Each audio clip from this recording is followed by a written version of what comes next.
Um, Nice to see you all again, colleagues.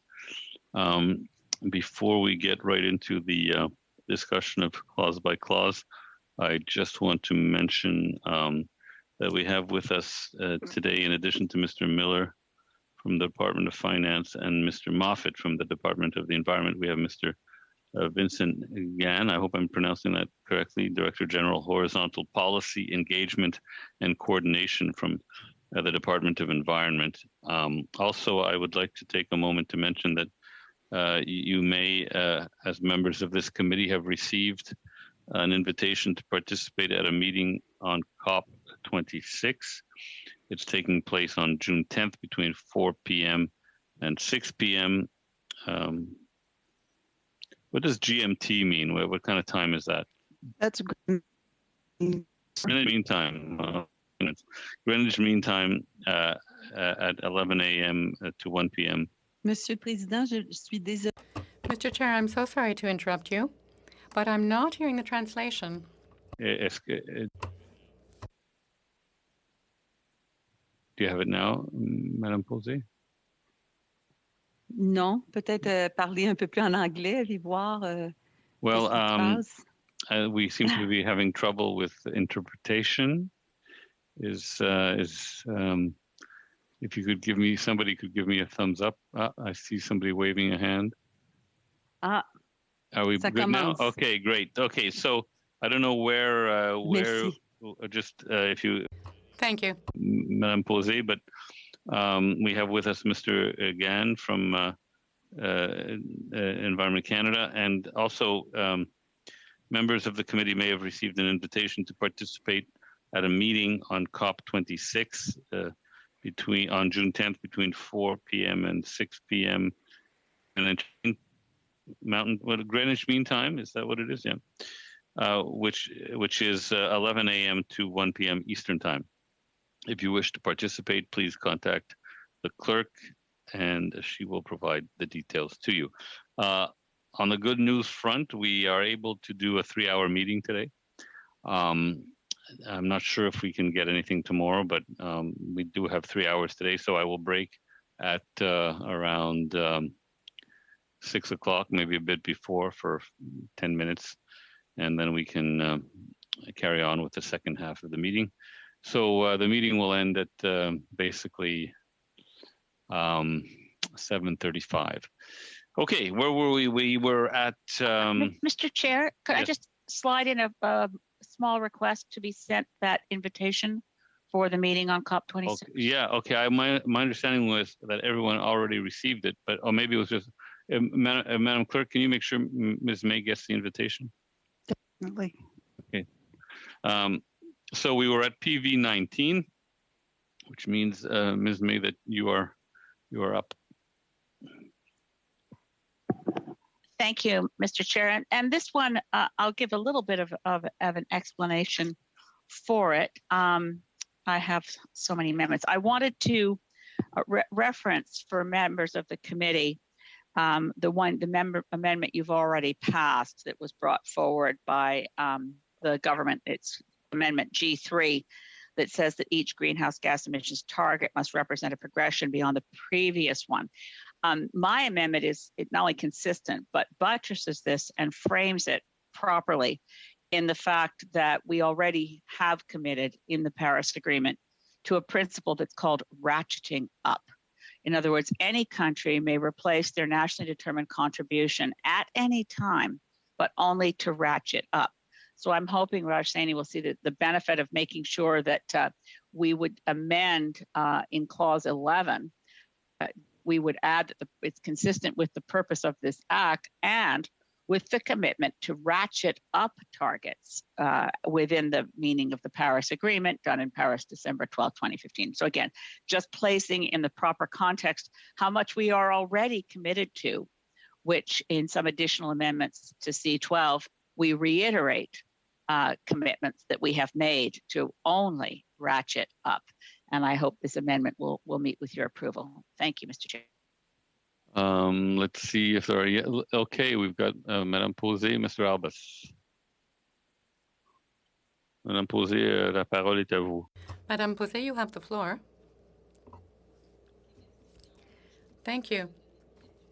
So I would like to support the MP of the Green Party because indeed when we voted on G3 it did say that we was ratcheting up and nothing but a progression. So I think that everyone will certainly vote for this. Thank you. Yes, thank you, Mr. Chair. I would like to ask the officials two questions. One is certainly in regards to PV19. The language that PV19 entertains is the ratchet. Is there anything in the definitions section? Ms. May MP May had mentioned the progression element that it was added in previously. Could you just explain, first of all, is there any legal text within C12 under the definitions for the word ratchet? How would that interface with progression? I think I can answer that. So the term isn't used elsewhere in the Act, as Ms. May has explained. It's a term that's used in the Paris Agreement, and that her amendment references the Paris Agreement. So my assumption would be that the term would be interpreted as it is used in the Paris Agreement. So is there a legal term in the Paris Agreement where it defines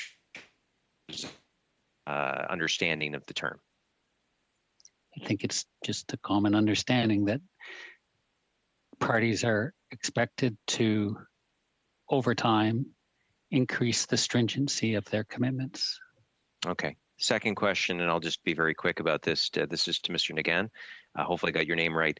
Horizontal policy. Is there someone in your department that has vertical policy? No, we don't. Okay. Just interesting term. Thanks. Thank you. Okay, so seeing no further hands, I'll call the vote. Madam Clerk, if you could do a roll call vote on PV19. Yes, Mr. Baker. Opposed. Mr. Biddle. Opposed. Mr. Longfield. Opposed. Mr. Saney. Opposed.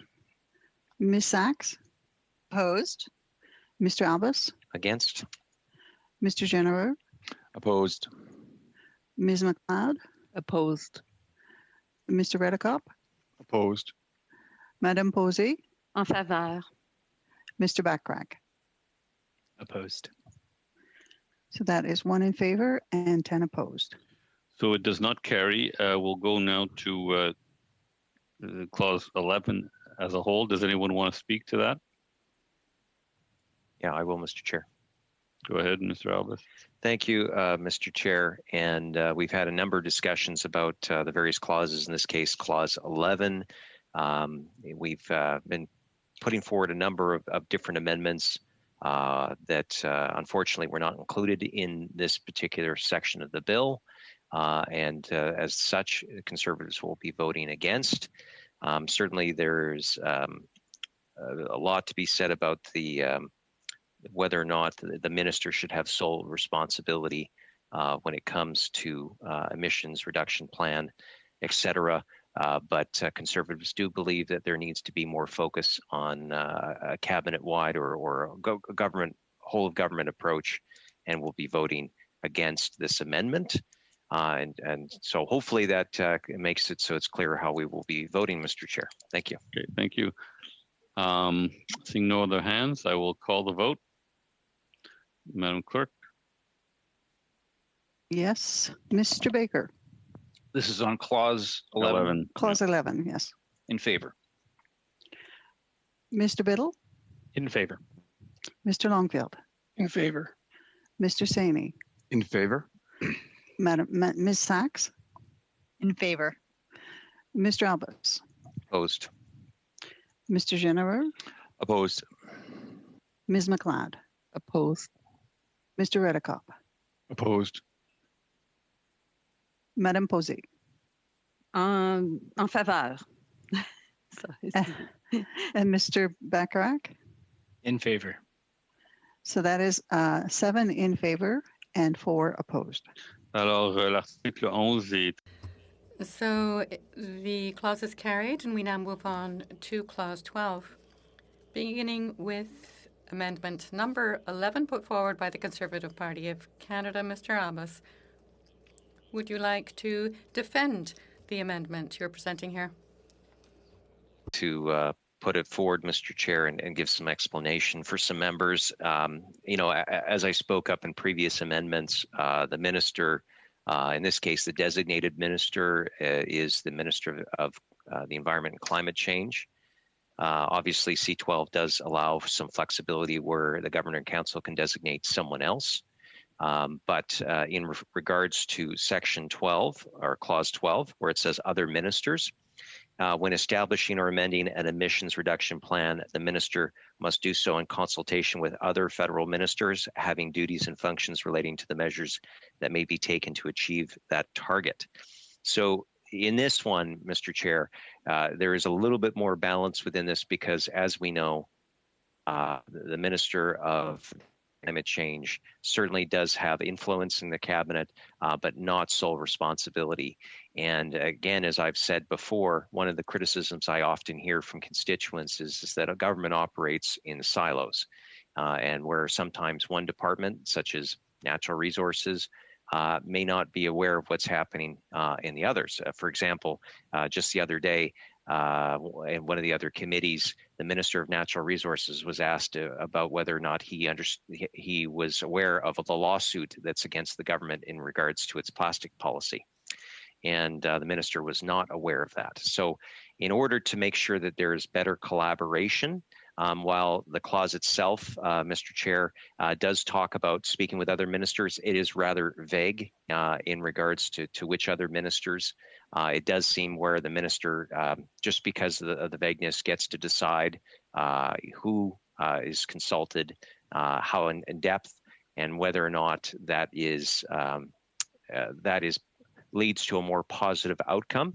And that's why, Mr. Chair, if you read CPC 11, again, it says that in Bill C12 and Clause 12 be amended by replacing line 16 on page 5 with the following, and that's when advising the governor in council on the establishment or amendment of an emissions reduction. So again, this would create a much, I think, better approach where it is still the minister that does the consultations, but then that he or she in a future iteration, whether it be this government or another, would then be bringing that to the governor and council. The governor and council can then discuss and to make sure that those silos are being broken down. Look, Mr. Chair, I'm not, I don't believe that just by simply writing words down that you're going to see absolutely all the silos in government breakdown. I think life is too large and too complex, and I think government strives to try to be able to deal with all of that, but that isn't always the case. And I think wherever possible, common sense and just a willingness to acknowledge things as they are I think this particular amendment would lead to a better outcome. Because again, the governor and council would have been able to have heard those consultations, had be able to question, educate themselves, and also ask questions of the responsible minister, and that we will see at the end of the day a far better understanding of what is being proposed when it comes to achieving the target. Because let's be mindful, Mr. Chair, that the Government of Canada is a very large organization, and obviously we want to make sure that it is an all hands on deck approach that is taken by the Government of Canada, and the best way to do that is to have thorough discussion, not ending up where a situation where key ministers may not be consulted or may be unaware of particular actions taken by the government, or in this case, as I gave the example earlier of Minister O'Regan being taken unawares about an action taken against the government. So this is, I would hope, would be a common sense proposal that I hope that all members would be able to think of. And yes, I'm looking at Mr. Biddle, hoping that this time that I can sway him to this side. It looks like he is giving in consideration. So, Mr. Chair, I will release the floor, and hopefully by that point, Member Biddle will have had the time to be able to think about the approach and perhaps support it. So I'd ask all honorable members to consider supporting this particular amendment, and that's again CPC 11. Thank you. Thank you. I see no other hands. I'll call the vote. Madam Chair, Madam Clerk. Yes, Mr. Baker, please. This is on CPC 11. Yeah. Opposed. Mr. Biddle, Apologies to Mr. Albus, but opposed. Mr. Longfield, Opposed. Mr. Saney, Opposed. Ms. Sachs, Opposed. Mr. Albus, Pour. Mr. Jenner, In favor. Ms. McLeod, Ms. Miss McLeod? McLeod has left, but I'm subbing in for her, and I would like to vote yes if I can. Just checking to see if I've received any information about a formal substitution. I haven't.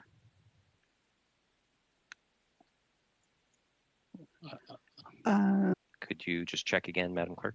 Certainly.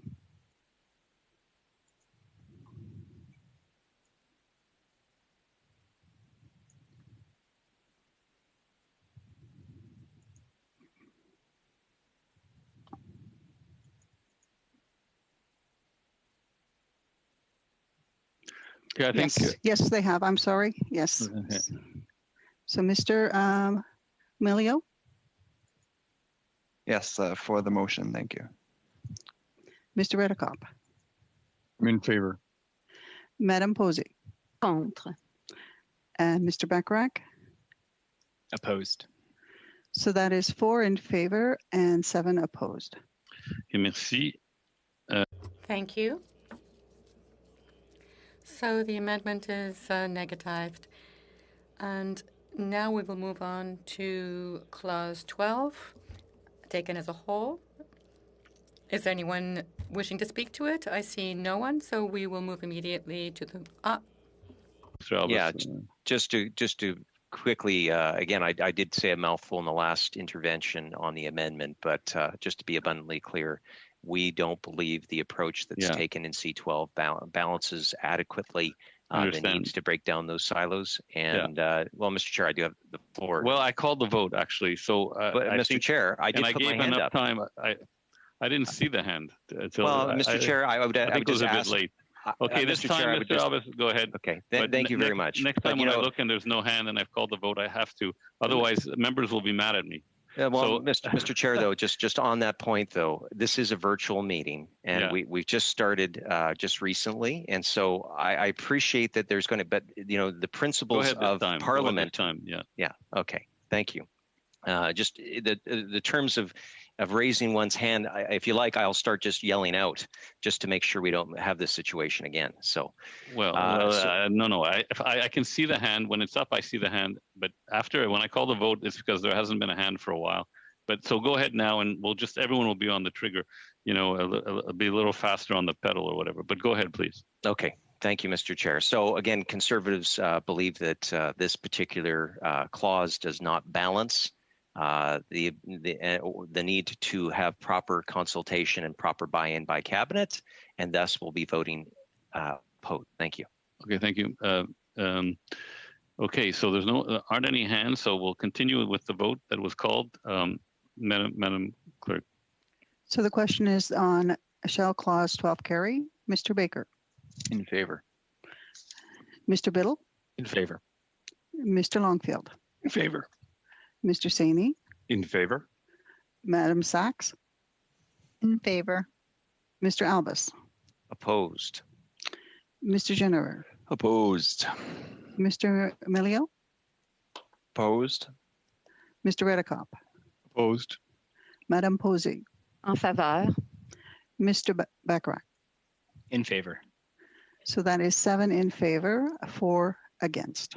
Okay, so clause 12 carries. We go to clause 13 and amendment BQ 13. Madame Posey, voulez-vous intervenir sur votre... Do you wish to speak to your amendment, Ms. Posey? Yes, I do.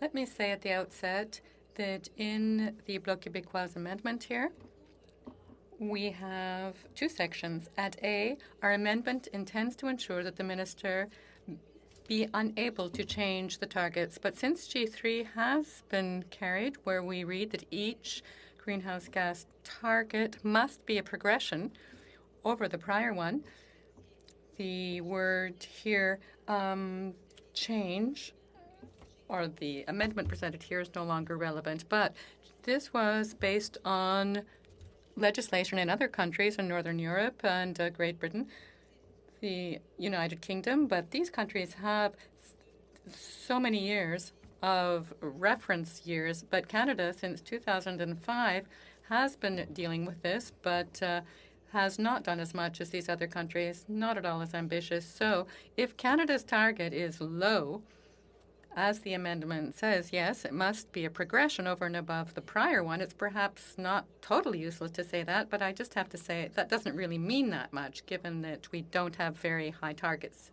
from the outset. So 13A, the amendment here, I will not be putting it forward. But B, here, we're dealing with the reference to a committee in the section on public participation, public input. We need to really tell the difference between public input and the committee's role and its functions. So in that line of thinking, the committee needn't represent the population. We, the MPs, are here to speak for the people. The committee plays another function. It's a committee of scientific experts. That's how we see it. So 13B, as it stands, puts the committee and the provinces, Indigenous peoples, interested parties, citizens, and so on, all on the same level. But we don't think that public investigation and participation is where it's happening, but rather at the committee level. So we're suggesting these amendments elsewhere about all these organizations, the Indigenous peoples, and so on and so forth. But for BQ 1213B, I am putting it forward, and I suggest that you support me because this will really help us tell the difference between both roles and functions. Thank you, Ms. Posey. Before we go to Mr. Albas, I must tell you that if we carry this amendment, Ms. Posey, we will not be able to put forward PB 20, given that Monsieur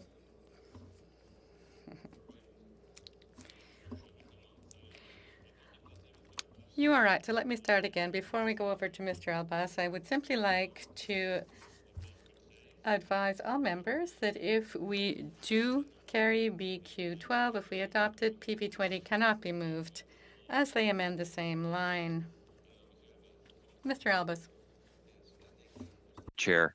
So as you know, I want to see a good process here. I've already raised some challenges just in terms of the condensed timeline, the fact we didn't hear from a number of witnesses, and in fact, we didn't have our briefs fully translated for time for clause by clause. We received a few in just the last few days.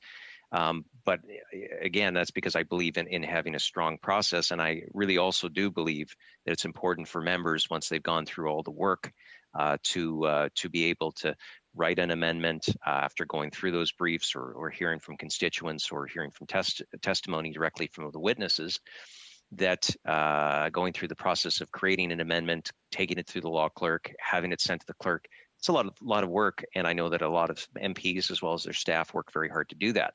So in the question I would have, Mr. Chair, and this would probably go to the legislative clerk, is first of all, can member Posey only put forward half an amendment as presented, yes, or does an amendment or sub-amendment have to be entertained for in order that to happen? So if I could get some clarity on that, just in terms of good process, Mr. Chair. Sure, we can ask the clerk, but what I asked the same question, and you see, she didn't. Madame Posey did not introduce Section A, so she doesn't need to get unanimous consent to withdraw it. She basically is just proposing B. So that's my understanding. But if you want to ask the legislative clerk, then maybe Madame Tivierge could also pipe in on this one. Thank you. Madame Tivierge? Yes, so Madame Posey is allowed to change her amendment. Any member who moves an amendment can decide what he or she is moving. And so before moving it, she mentioned that she was not going to move part A, but on part B. So, and she was allowed to do this. Okay, thank you for that, Mr. Chair. Maybe it was just the translation. Maybe if I could just ask Member Posey again, just to, because when she actually framed the whole amendment. Maybe she could just speak again, just briefly, though. Of course, we don't want to take up too much time here, more than necessary. But is it just for the single word that she's proposing the change on? And if that's the case, I just would like to hear if that is just she's just changing one word by this amendment. Madame Posey? Ms. Posey. We would indeed withdraw from the amendment. Hang on one second. What we wish to withdraw is the advisory board on net zero, carbon net zero. To our mind, this is not an advisory body and should therefore not represent the public in a sense. Our view is that this is an advisory board made up of scientists, of experts, people who have a high level of competence in all matters related to climate change.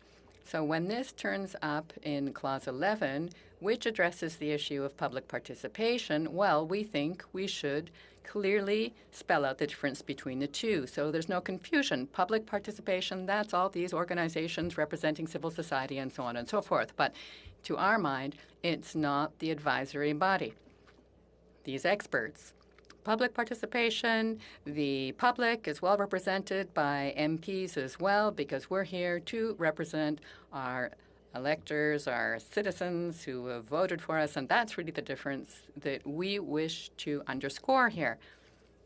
The difference between all those who represent the public and public participation and an advisory board. We don't want that committee linked to public participation here. Thank you. Just a real quick question. So this motion or this amendment will say that Bill C-12 and Clause 3 be amended B by replacing da da da. So is there going to be a B in there, and is that a problem, or is that okay, or should the first item in there be A? Does that matter? Maybe the clerk could advise me on that. Yes, please advise us. Yes. Yes, thank you for the question. So no, the B won't be in the bill in itself. Only Canada will be there. B is only the leading that says where the words should be put in the bill. Okay. Seeing no hands up, we'll go to a vote. Madam Clerk. Oh, I did mention, yeah, so we're voting on B only. Let's make that clear, and you've made it clear, Mr. Redekop. So, and again, if BQ 13 is adopted, PV 20 cannot be moved. Okay. So the question is, shall Amendment BQ 13 carry? Mr. Baker? Opposed. Mr. Biddle? Opposed. Mr. Longfield? Opposed. Mr. St. Opposed. Ms. Sachs? Opposed. Mr. Albus? Opposed. Mr. Jenner? Opposed. Mr. Milieu? Opposed. Mr. Redekop? Opposed. Madame Posey? En faveur. And Mr. Bacharach? Opposed. Okay, so that is 1 in favor and 10 opposed.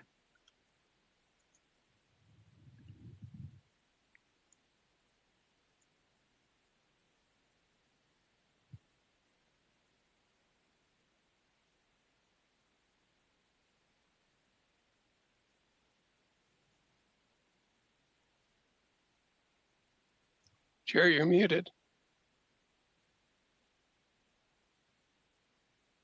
So I'm sorry, I was on with the legislative clerk. So we're ready for we're ready for the vote on BQ 13. Is that correct? Didn't we just have that? Okay. So I was on with the clerk. So we're going now. I just have to consult with the clerk about something, and I'll be right back. Sure. Sorry. Okay.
Okay, sorry about that, colleagues. Okay, so we're on CPC 12.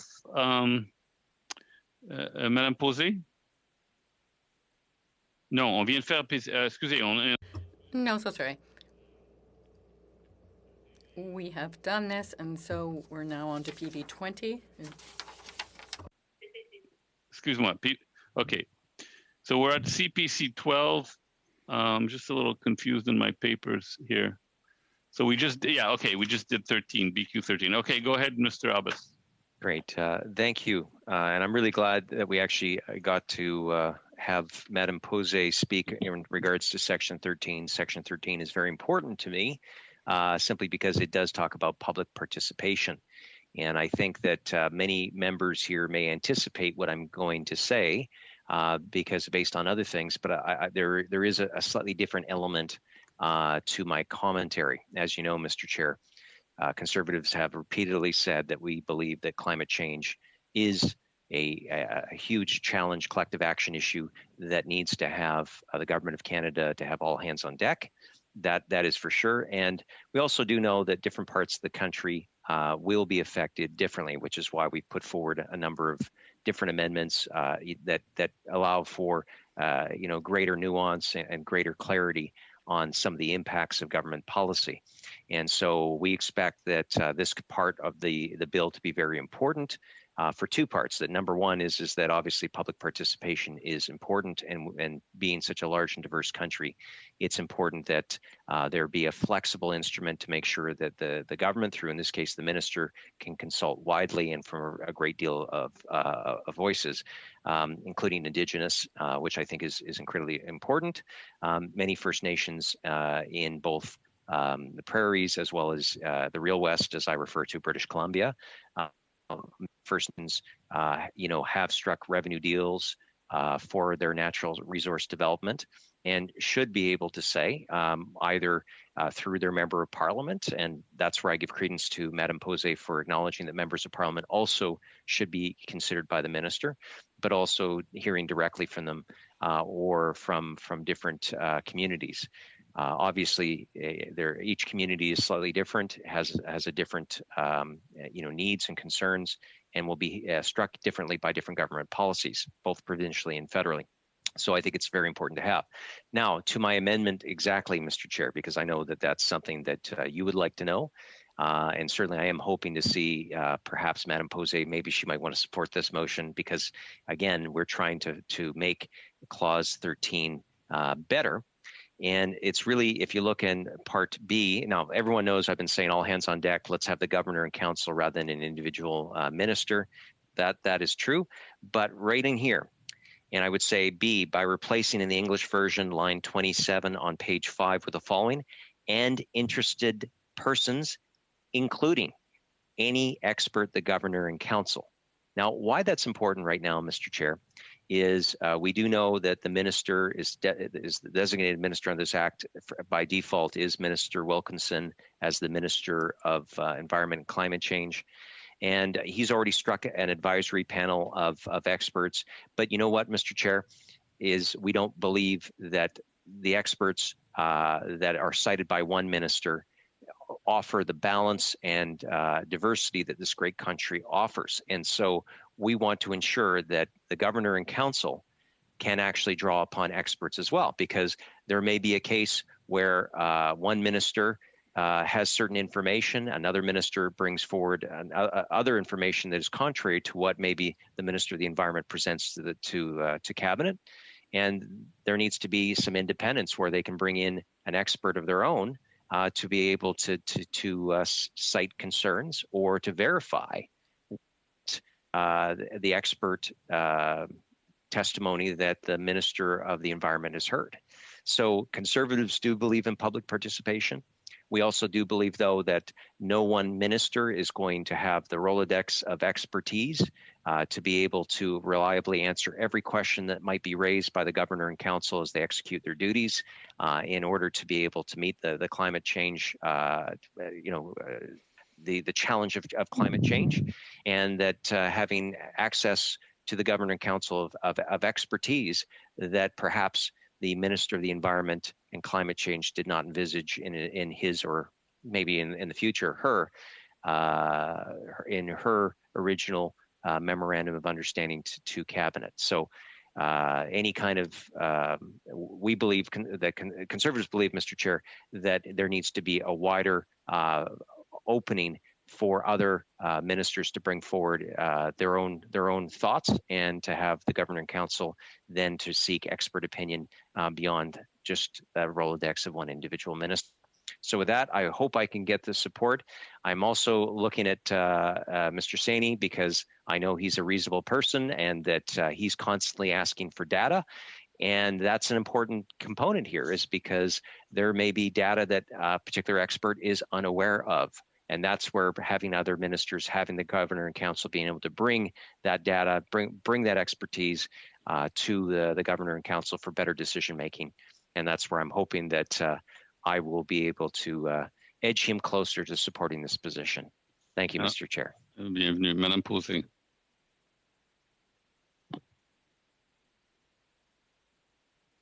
Oui, alors, mon collègue. Yes, very well. Well, Mr. Albas, my good colleague, has certainly said quite a bit regarding me. I can tell him that, yes, our intention here is to deal with this issue of the Minister of the Environment, because we feel that climate is something that must be dealt with by all the departments together in a horizontal fashion. And we have based our opinion on a new legislative text here in Quebec, which approaches things this way. Had we supported Amendment 11 put forward by the Green Party, this would have allowed for this horizontal approach. And that's what's needed in countries that have managed to shift their energy usage. That's how they've done it. So this is why, Mr. Albas, I appreciate you greatly, but I will vote against the amendment. Anyone else wishing to speak to this? No? Very then. Well, then, I will call the vote. Madam Clerk, on Amendment CPC 12, to the vote. Shall Amendment CPC 12 carry? Mr. Baker? Opposed. Mr. Biddle? Opposed. Mr. Longfield? Opposed. Mr. Saini? Opposed. Madam Sachs? Opposed. Mr. Albas? For. Mr. Geneveux? In favor. Mr. Melio? I'm in favor. Mr. Redekop? In favor. Madame Posey? Contre. Mr. Bachrach? Opposed. That is 4 in favor and 7 opposed. So the amendment is defeated, and we go to PV 20. And I would just like to mention that this is the first of several Green Party amendments seeking the same goal, that is, changing the name of the advisory body to, quote, expert advisory body. Members of the committee should keep this in mind when debating and voting on these amendments in order to be coherent throughout the bill. Ms. May, you have the floor.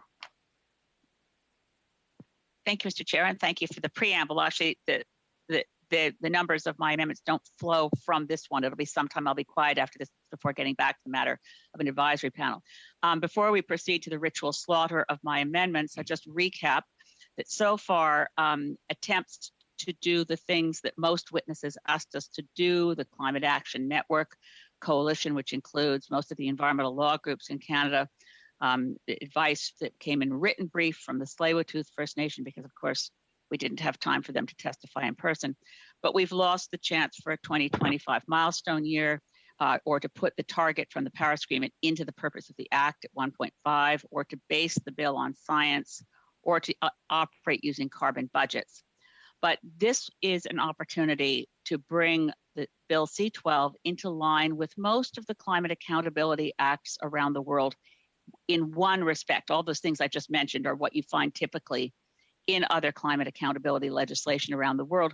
And the one witness we did have time to hear from on this point was Professor Karine Le Carré from University of East Anglia Law School, who pointed out that certainly when I asked her about it, that the laws she knew of incorporated those elements that I just described that we've already voted down. But they do tend to have this element in common, that the advice that comes to government in setting their plans and targets comes from experts, heavily experts in science of climate science, expertise as well in, for instance, renewable energy, other technologies. Just to give a quick recap, because Professor Karine Le Carré's expertise was primarily with the French climate accountability legislation, but just to let members know, because we didn't, and I think it's a large deficiency in developing a knowledge base for reviewing this bill, hear about other laws. But certainly in Pakistan, which has climate accountability legislation, and in Denmark, the advisory bodies are specifically, experts are defined in the Act. New Zealand includes something called a Climate Change Commission, which is independent and gives expert advice. Costa Rica calls theirs their Scientific Commission. The UK, of course, calls it the Climate Change Committee, which is highly respected. South Korea calls theirs the Committee on Green Growth and is independent and housed within the Prime Minister's office and not in any one ministry. So in this, by describing it as an expert advisory body, and the chair is quite right, subsequent amendments I will put forward describe how this expert advisory committee would work and how it would be composed. I note, because just to take a moment to say that we will come to NDP 4, which creates basically modifying the word advice with the word independent, I think attempts to create the false impression that we have that by the time the Liberals and NDP vote for NDP 4, we will have created an independent commission that's aligned with the way other countries around the world have devised and designed their climate accountability legislation. We will not have done so because the committee will still be made up of political appointees, and it's only their advice that will be described as independent, whereas the committee structure will not be. So again, to have anything like the rigor of other countries' legislation, we should have made other amendments before this moment, but certainly the advisory committee to provide independent advice needs to be an independent advisory committee made up of experts, as opposed to the model we have here, a multi-stakeholder group. Thank you, Mr. Chair. Madame Posey. Ms. Posey, you have recognized me. Your hand is up. Yes, it was up. Thank you. So over to you. I was just waiting for the end of the translation into French. Oh, you're absolutely right. Sometimes that does take a moment. I was listening to Ms. May. Very well. The Bloc Québécois will be supporting Ms. May's amendment, even though we feel, and we will bring this to your attention a little further along in our amendments, that a couple of important words are missing. For example, independent. These people need to be independent. As well, the word consultatif in French, advisory in English. To our mind, this is not really an advisory body. Others have spoken to this, some of the witnesses. This would be a body that would consult industry sectors, Indigenous people, citizens, and so on. But, you know, it's not an advisory body. It must make recommendations after all its consultations. So we think that the amendment that we put later will make this all very clear. So I will vote in favor of this amendment, and we could improve it with the one I'll put forth. Thank you, Mr. Albus. Thank you, Mr. Chair. Sorry, I was waiting for the translation. So again, there is a bit of a delay there, and I would get you just to consider that when you call for before a voice vote, or a roll call, I should say, is heard, just because of that fact. Look, Mr. Chair, I do think that there's a lot of issues. The Conservatives will not be voting in favor of MP May's amendment here. Our attempt at the previous amendment, as I said, to have that experts to be brought into the Governor and Council process, we believe that allows for a better process that way, rather than just relying on again, just going to have to disagree on that. But we believe that structurally it does deal with a lot of the concerns that the advisory board would only be subject to just one minister and their inner circle. We've been disappointed that the minister, contrary to his initial speech at second reading on this bill, I did ask him about the advisory panel, and he said he would work with all parties. And then he decided to preempt and put his so-called advisory panel forward. And there's still questions in my mind from his testimony before us at the estimates, Mr. Chair. He says one thing that, he wants to work with all parties, and then he puts forward a group that I would say is controversial just in terms of viewpoints. We've seen many say that there's any future whatsoever for oil and gas. And I also would say, Mr. Chair, that even the Climate Choices, Institute of Climate Choices put out a report showing that there's over 60 different pathways that they've modeled out for net zero, and that under different scenarios, there can be a vibrant oil and gas, but there has to be certain investments made in negative emission technologies, et cetera. And, Mr. Chair, there's so much going on in this space that I think that, again, to not allow, a broader process where different ministers at the cabinet table can draw in those experts, as what was put forward in CPC 12. I do think that we are missing out the boat and not receiving the expertise from that this whole country offers, and that one minister and their Rolodex, I can see why that is not working for Madam May. And I appreciate Madam Posey for her intervention to explain it a little bit further. It does seem, unfortunately, I'm glad to see that other members of the opposition are looking to debate on this, because it sounds they've been very much silent, the government as well as the NDP on some of these things. And I think that these proposals do deserve some debate, and they should be so we have a better understanding, and so that the people at home that are watching, Mr. Chair, can judge for themselves, who is acting and who's bringing forward real ideas to make this bill better. Thank you. Thank you, Mr. Albus. Mr. Bachrach.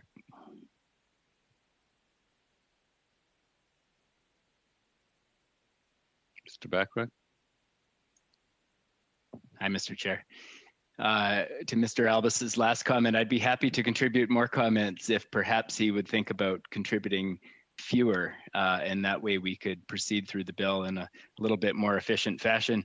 Speaking directly to this amendment in front of us, the NDP doesn't have major issues with the current name of the advisory body, the Net Zero Advisory Body. I'm somewhat agnostic as to what it's named. I believe that the more important test is its composition and the definition of that composition. And so we will soon have an amendment, NDP 5, that will be coming forward that speaks directly to the composition and does use the word expertise, which I believe encompasses the spirit of Ms. May's amendment. And I'll speak to that amendment when it comes up in the order, but I will note that the language for that amendment is adapted directly from the New Zealand and UK legislation and their definition of their advisory bodies. Thank you, Mr. Chair. Thank you, Mr. Bachrach. Seeing no more hands, I call the vote. The vote is called. Madam Clerk. The voters on the question is whether PB 20 carries. That's right. Mr. Baker, Opposed. Mr. Biddle, Opposed. Mr. Longfield, Opposed. Mr. Saini, Opposed. Ms. Sachs, Opposed? Mr. Albus, Opposed. Mr. Generer, Opposed. Mr. Melio, Opposed. Mr. Redicap, Opposed. Madame Posey, En faveur? and Mr. Bachrach. Opposed. Okay, that is 1 in favor and 10 opposed. The amendment does not carry. Would anyone like to speak on whether we should adopt clause 13? Mr. Albus? Yeah, thank you, Mr. Chair. And certainly, I do want to just briefly comment both on Mr. Bachrach's comments as well as just to the clause itself. So I would just simply say, Mr. Chair, that all members of Parliament here have the same voice if they choose to use it. Maybe with the exception of MP May, but we know that she was brought here against her will, but I'll let her fight that battle. But I also would simply say that the Conservative Party has brought forward a series of amendments to try to improve the legislation, and we stand by them. We also believe that debate should occur. So many times I have voiced, concern that we have arbitrarily disallowed certain amendments, like Elizabeth May when she wanted to talk about carbon budgets, which was something that I heard very clearly at testimony, and it was ruled out of order. Mr. Chair, I hold nothing personal. Hopefully you hold nothing personal on that. But I do believe that we are all here to raise our voices. And if Mr. Bachrach is opposed to one of my amendments, I do not take any offense to that. But I also do think that we should have some debate over some of these things because, as you know, Mr. Chair, once this legislation gets put in, it often doesn't get changed for several years or decades. We in this bill, Mr. Chair, it has a time scope. It has a scope as far out as 2050. So there are decades that are in here, and so I believe it's important for myself to speak up for my constituents, for my colleagues who have heard from their constituents, from the testimony that we've heard, and respect that other members, may have different ideas, but that they should be talked about and discussed, and not silently sat back and just shooting them down. But again, that's Mr. Bachrach's choice, and I'm sorry that he's. If I've offended him in any way by being boisterous in the need for us to actually have a thorough process rather than a rushed one, I understand.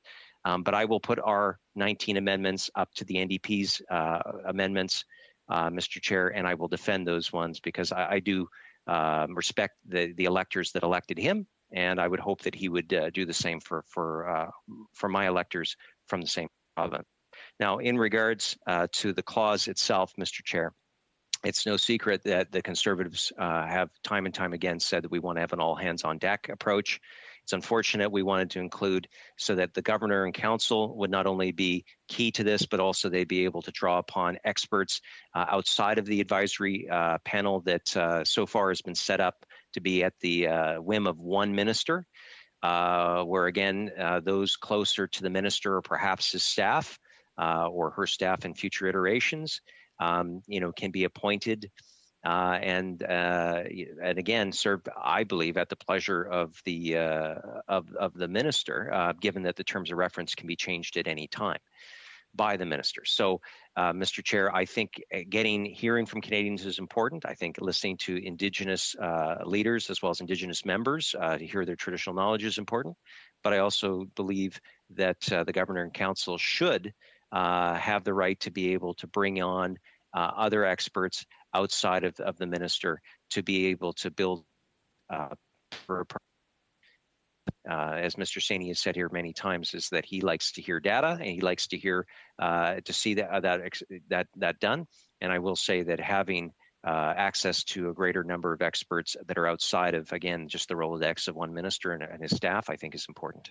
So I will leave it there. And if I did offend any member, I apologize in advance. However, I think it's very important that in this bill, one that my constituents have said that they would like to see some amendments to, and believe that that we are stronger by hearing some of the voices that perhaps through this truncated or I would say rushed job of a committee hearing process. And again, please don't take offense to that, Mr. Chair. You just do the will of the committee. But I think we could have done better in this regards. And I think part of my raising those voices over and over in this is to bear in mind that perhaps if members don't want to hear from me so much, that we do have a proper process, then my discussions would only be on the product itself and not necessarily the process oriented questions and concerns. Thank you. Thank you, Mr. Redekop. Thank you, Mr. Chair. I have a question for Mr. Moffat. We're just trying to understand, we referred a lot to the Paris Agreement as forming, one of our international obligations that this has to respect. And so, and I suppose I could have asked this question other times too, but it speaks about, in this case, public participation. So my question is, does the participation and the impacts that are received for this cause or compel the government to do anything with respect to Paris? So in other words, decisions and input and information that comes from this process, does that compel the government to influence it when it makes commitments, revises, for example, its commitments to the Paris Accord? Or is that completely separate from this? These are two completely separate issues. To whom are you asking the question? Mr. Moffat. Mr. Moffat.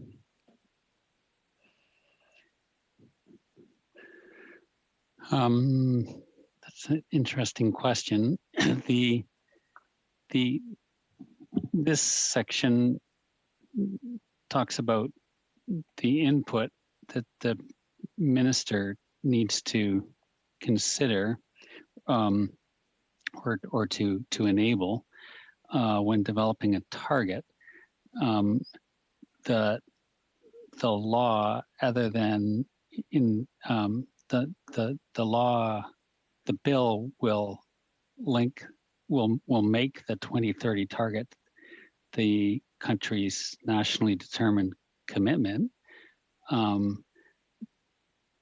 Paris doesn't have a explicit set of requirements beyond the Paris Agreement doesn't have an explicit set of requirements beyond 2030, however.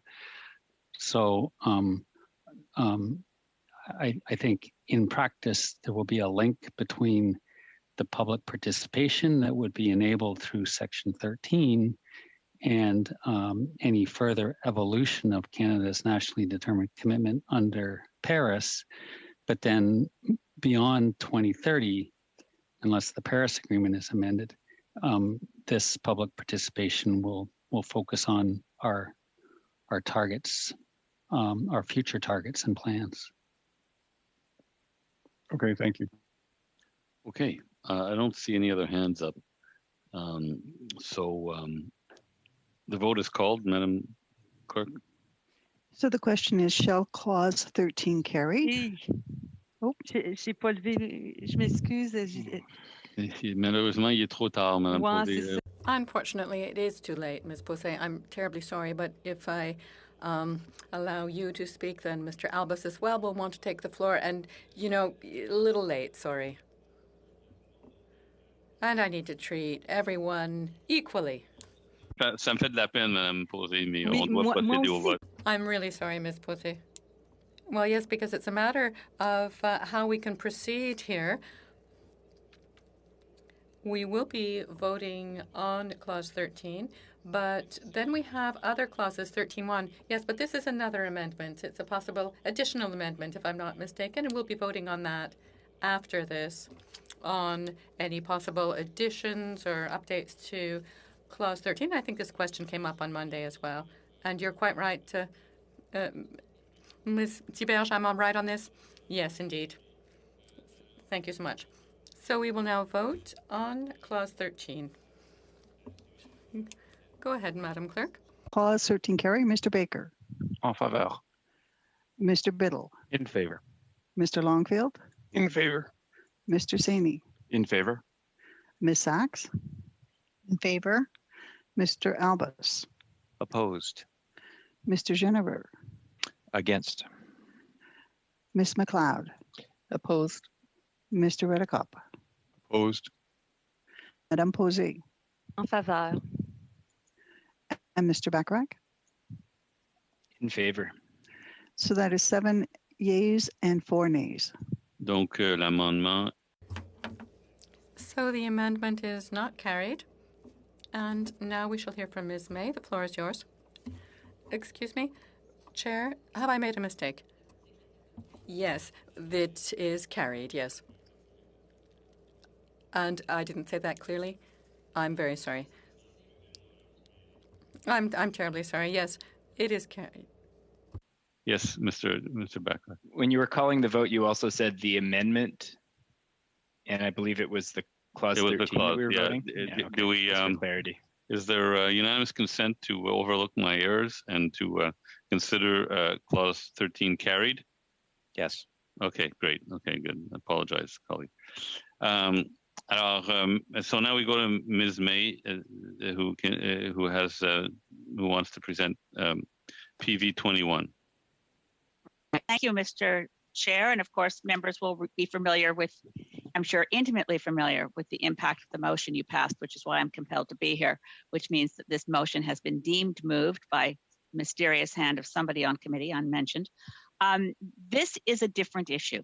This is the first time this committee is dealing with an amendment that seeks to make the Minister of Environment in the Government of Canada actually accountable, as opposed to embarrassed. Currently, the only section of the Act that deals with accountability is Section 16, titled Failure to Achieve Target. And under Section 16, a minister who is concluding Canada has missed a target will explain why and describe the actions we'll take to remedy the matter. I think members will recall almost humorously, because there was a widespread difficulty in pronouncing justiciability when we had Professor Wright testifying to us from the University of Calgary. I thought he was charming in the question of justiciability, but the question is, can we actually require that the minister have some consequences and the government have consequences for missing a target? So as the chair has mentioned, this is essentially a separate section. It's titled Section 13.1, but the magic word here is must. This amendment would ensure that the minister must achieve all the national greenhouse gas emissions targets set under sections 6 to 7. Now, how would you do that? What's the implication? I'm sure some of us in this room, I'm sure many of us are actually lawyers, and will know that when you say must, it can create some administrative law remedies. This has also been put forward in evidence to committee. Particularly, I recall from West Coast Environmental Law, but I've been chastised by other people in the Climate Action Network that when we say West Coast Environmental Law, we're implicating a wider range of groups. It just happens that Andrew Gage was the lawyer who testified to us. That when you say must, you can actually create an administrative law duty to meet a requirement, which could create administrative law remedies. It was the question I put to Professor Wright. Would that help? He said, yes, it would. And we'll come back to this when we get to my amendment number 35, which gets into some of the details of how the administrative law remedy would work before the Federal Court of Canada.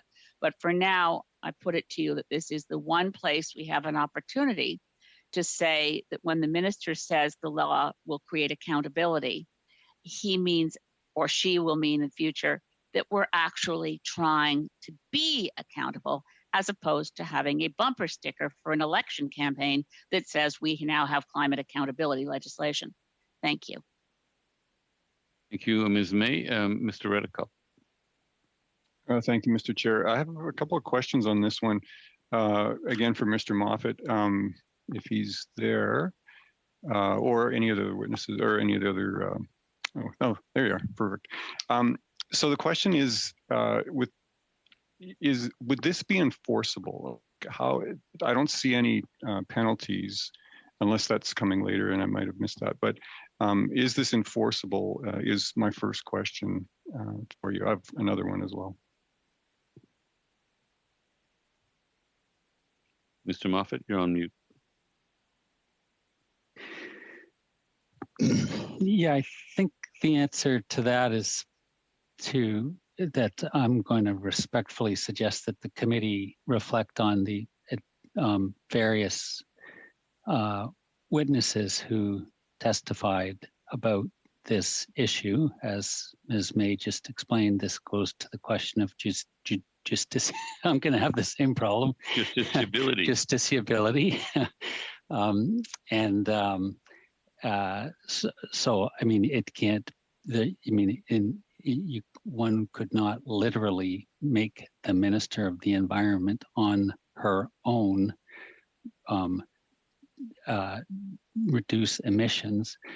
So the question is, what consequences be? And I think it would be appropriate to think about some of the advice that was given about whether that can or cannot be done, and also to consider this amendment in the context of other amendments that Ms. May has proposed. I think I may be putting inappropriate words in your mouth, but I think they are best read as a package. Does that answer your question, Mr. Redekop? Yeah, because my next question was going to be, you can't hold the minister accountable, which is obviously what we just discussed. And I think that's the challenge in this, is that, who exactly are we trying to hold accountable, and what would the remedies be if they didn't do it? So yeah, I think that answers my question. Sorry, I just want to be clear that and apologies if I said you could not hold the minister accountable, that you can absolutely hold the minister accountable.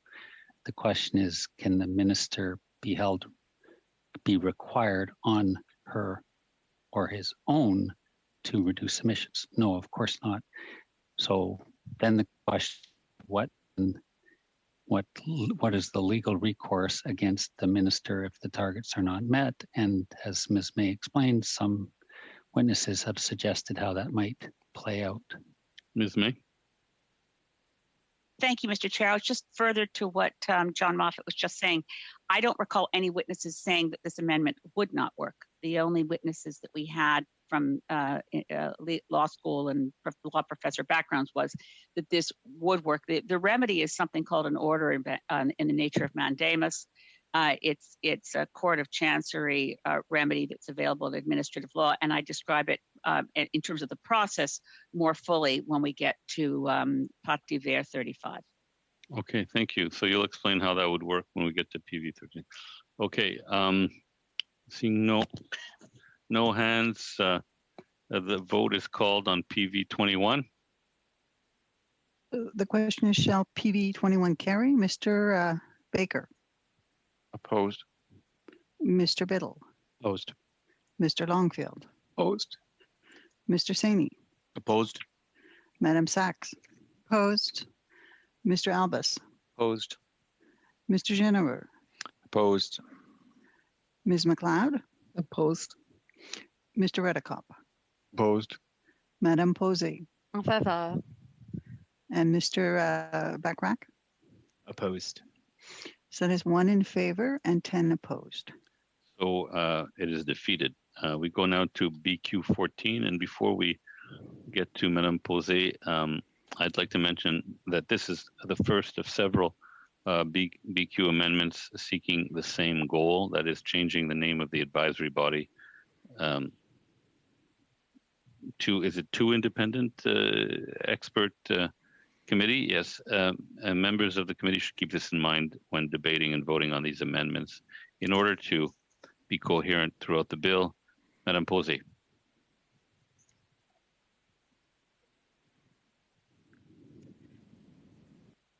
The amendment is very simple.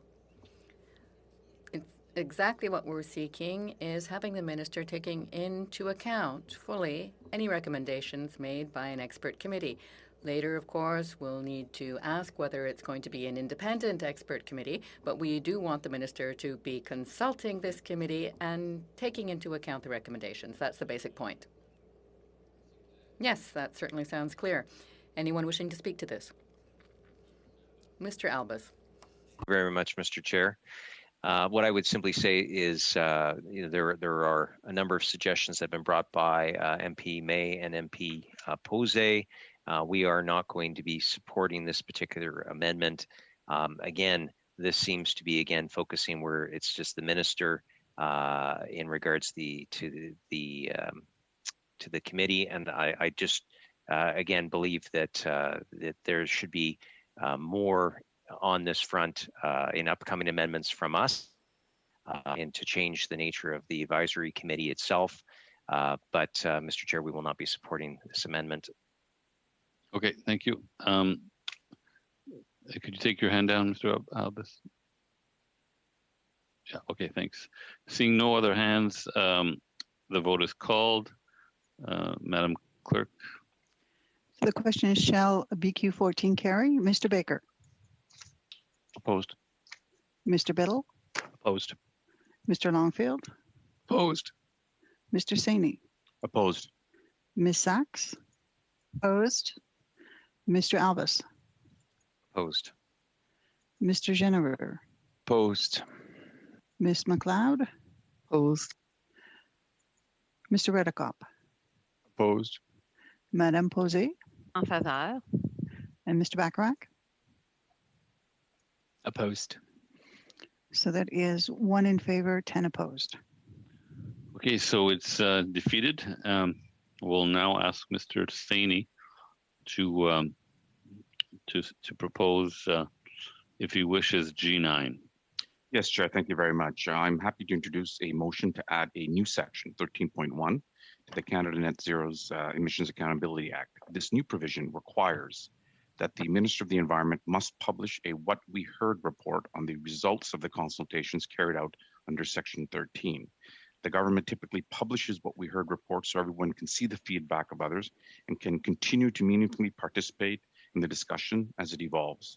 This motion will make this step a requirement and thus further enhances transparency and accessibility under the Canadian Net Zero Emissions Accountability Act.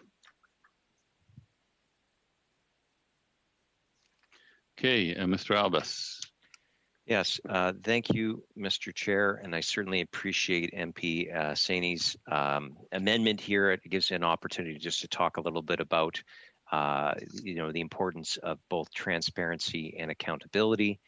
I do know, Mr. Chair, that there has been many criticisms leveled against this government, both from my party as well as from other parties in terms of its lack of transparency, certainly not showing that they are open by default, as they promised in 2015, promising things like changes to the Information, the Access to Information Act, that Mr. Chair, that even the Information Commissioner criticized as actually being not helpful, in some cases regressive. That has not changed. It's actually only gotten worse since COVID-19, where many reporters, as well as civil society members, would criticize that the government's snail-like pace on access to information has gotten even slower, like those snails were put in the freezer. And it takes a lot more to see any positivity. So I think that Member Saini is trying to do a good thing here by trying to make the minister more transparent, specifically on public participation. Mr. Chair, as we've said earlier, Conservatives support public participation. We think it is incredibly important that in a large and diverse country as large as Canada, that there should be a mechanism where the minister can consult. We do think, though, that there should be some strengthening there. Of course, obviously, an all hands on deck approach. But given the fact that that we believe that there could be more transparency into what the minister heard, we are willing to support this amendment. as I said earlier in my comments to MP Bachrach, we've come prepared, Mr. Chair, with a number of amendments that we believe makes the bill better. We have been listening to all members of Parliament, irrespective of their party, making sure that that they are heard, and that also that their ideas, whether we agree with them or not, are debated, so that people that are watching at home can know that in a minority parliament that we are all doing our jobs, which is to scrutinize government legislation, to bring ideas that perhaps are new to the conversation, or perhaps are, as MP May said earlier, she believed a number of groups wanted to see the idea of carbon budgets brought into it, something that was not allowed by the committee. I do think that, Mr. Chair, that we could have allowed that process, but maybe I'll just let that now be water under the bridge and refer again to the amendment before us. So I will be supporting this amendment, Mr. Chair, simply because we do think that that the consultations, what we heard essentially, is a beneficial thing, and is something that the government should be doing, and to have it enshrined in law makes sense. Maybe my other colleagues have questions or some other aspects that they want to ask on or raise. But Mr. Chair, we will be supporting MP Saini in regards to this, and I thank him for bringing forward an amendment that actually increases the transparency of the government, because they have been so woeful to date, Mr. Chair, on so many different aspects, where again, I even remember that before he became the Liberal leader, he actually, the Prime Minister Justin Trudeau before, and this is in his capacity as being an MP, tabled legislation that to actually improve access to information, and that was something that he became criticized later on for not actually implementing those ideas as Prime Minister. So to see a little humbleness from the government side, I think is a good thing, and we will be supporting the amendment as presented. I think you made Mr. Saini very happy, so we'll go on to Mr. Redekop. Thank you, Mr. Chair.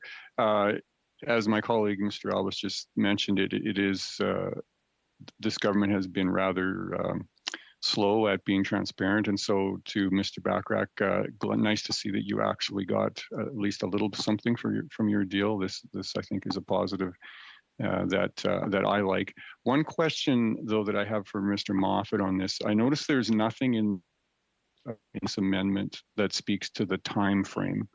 It talks about publishing a report, yes, but it doesn't give any sort of time frame. So and I'm not sure it's necessary in here. And I guess my question for Mr. Moffat is, with this the way it's written, and given standard practice that you would have in the department, what would be a reasonable expectation of me as a parliamentarian for when this report would happen? Would it be 1 month after, 6 months after, 1 year, 2 years, 5 years? What would be sort of standard practice? And maybe perhaps also if you could comment on whether there should be, and it would be helpful to have some sort of a time frame in this motion.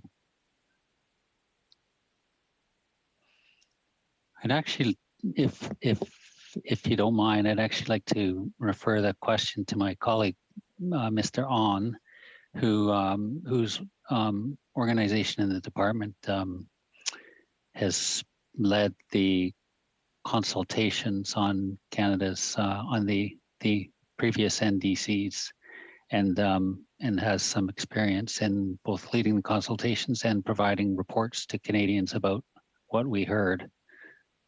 Certainly. Mr. Nan? Happy to answer the question. So under clause 13, public participation, the government, the advisory body, it's to also undertake a consultation for the government of the provinces and territories, Indigenous peoples, as well as to engage the advisory body, any experts that are deemed necessary and appropriate. And therefore, we can see that the scope could be very broad. So the normal practice would be around 3 to 6 months following the consultation, so that information can be compiled, can be put together, and also translated to make them available and accessible on the internet. So of course, this is normal practice and not necessarily a hard and fast rule. I hope that's useful. Thank you. Madame Posey. C'est à moi, Monsieur le Président. I have the floor, Chair.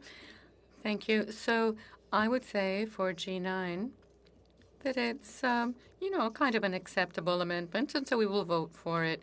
And following on what has been said about it so far, there is no specific date linked to it. I will invite the Conservatives to vote for BQ15, which does set a specific timeline with a date, an annual report with a specific fall date yearly. And I will vote for it, much as Mr. Albas will, based on the idea that this does support transparency. Indeed, citizens do need access to essential information that will allow them to make choices and help them evaluate where the country is headed in its fight against climate change. So we're voting for. Thank you, Mr. Albas. I'd like to ask Mr. Nunge, I'm sorry, I didn't pronounce that right. I will listen carefully to your name, sir, and then try again another time. Hopefully I'll be more successful.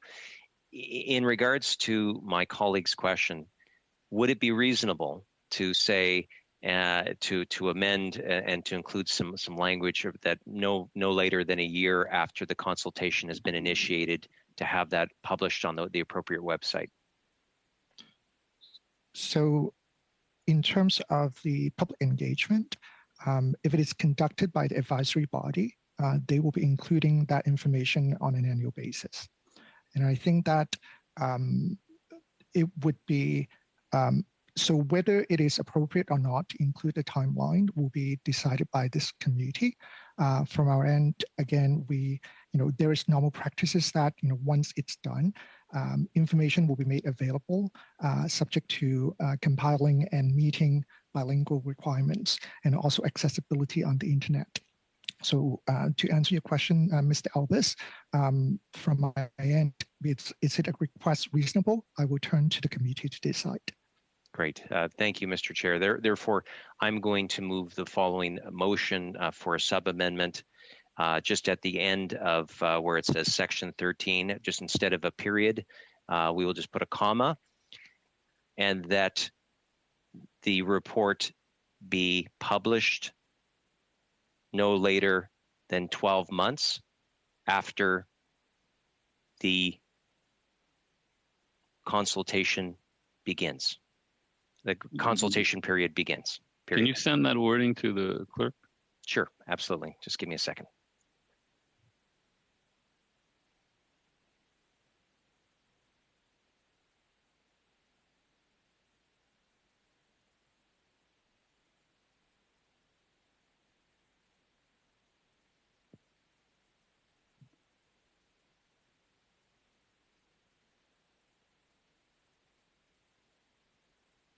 Now, Madam Clerk, do you then send it to all the members of the committee, including Ms. May?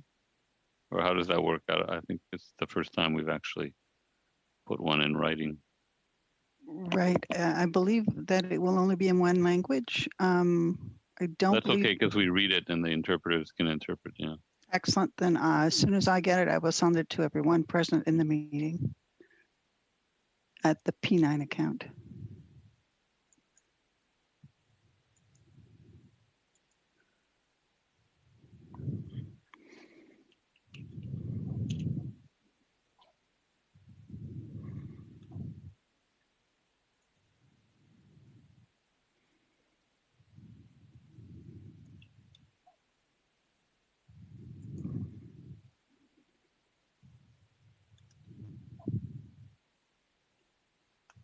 And Mr. Albas, your hand is up, but you've already spoken to it, right? Well, yes, I've spoken to it, but I was doing what you asked me to. So I'll put my hand down, but I have just proposed was requested by yourself. Right. Okay.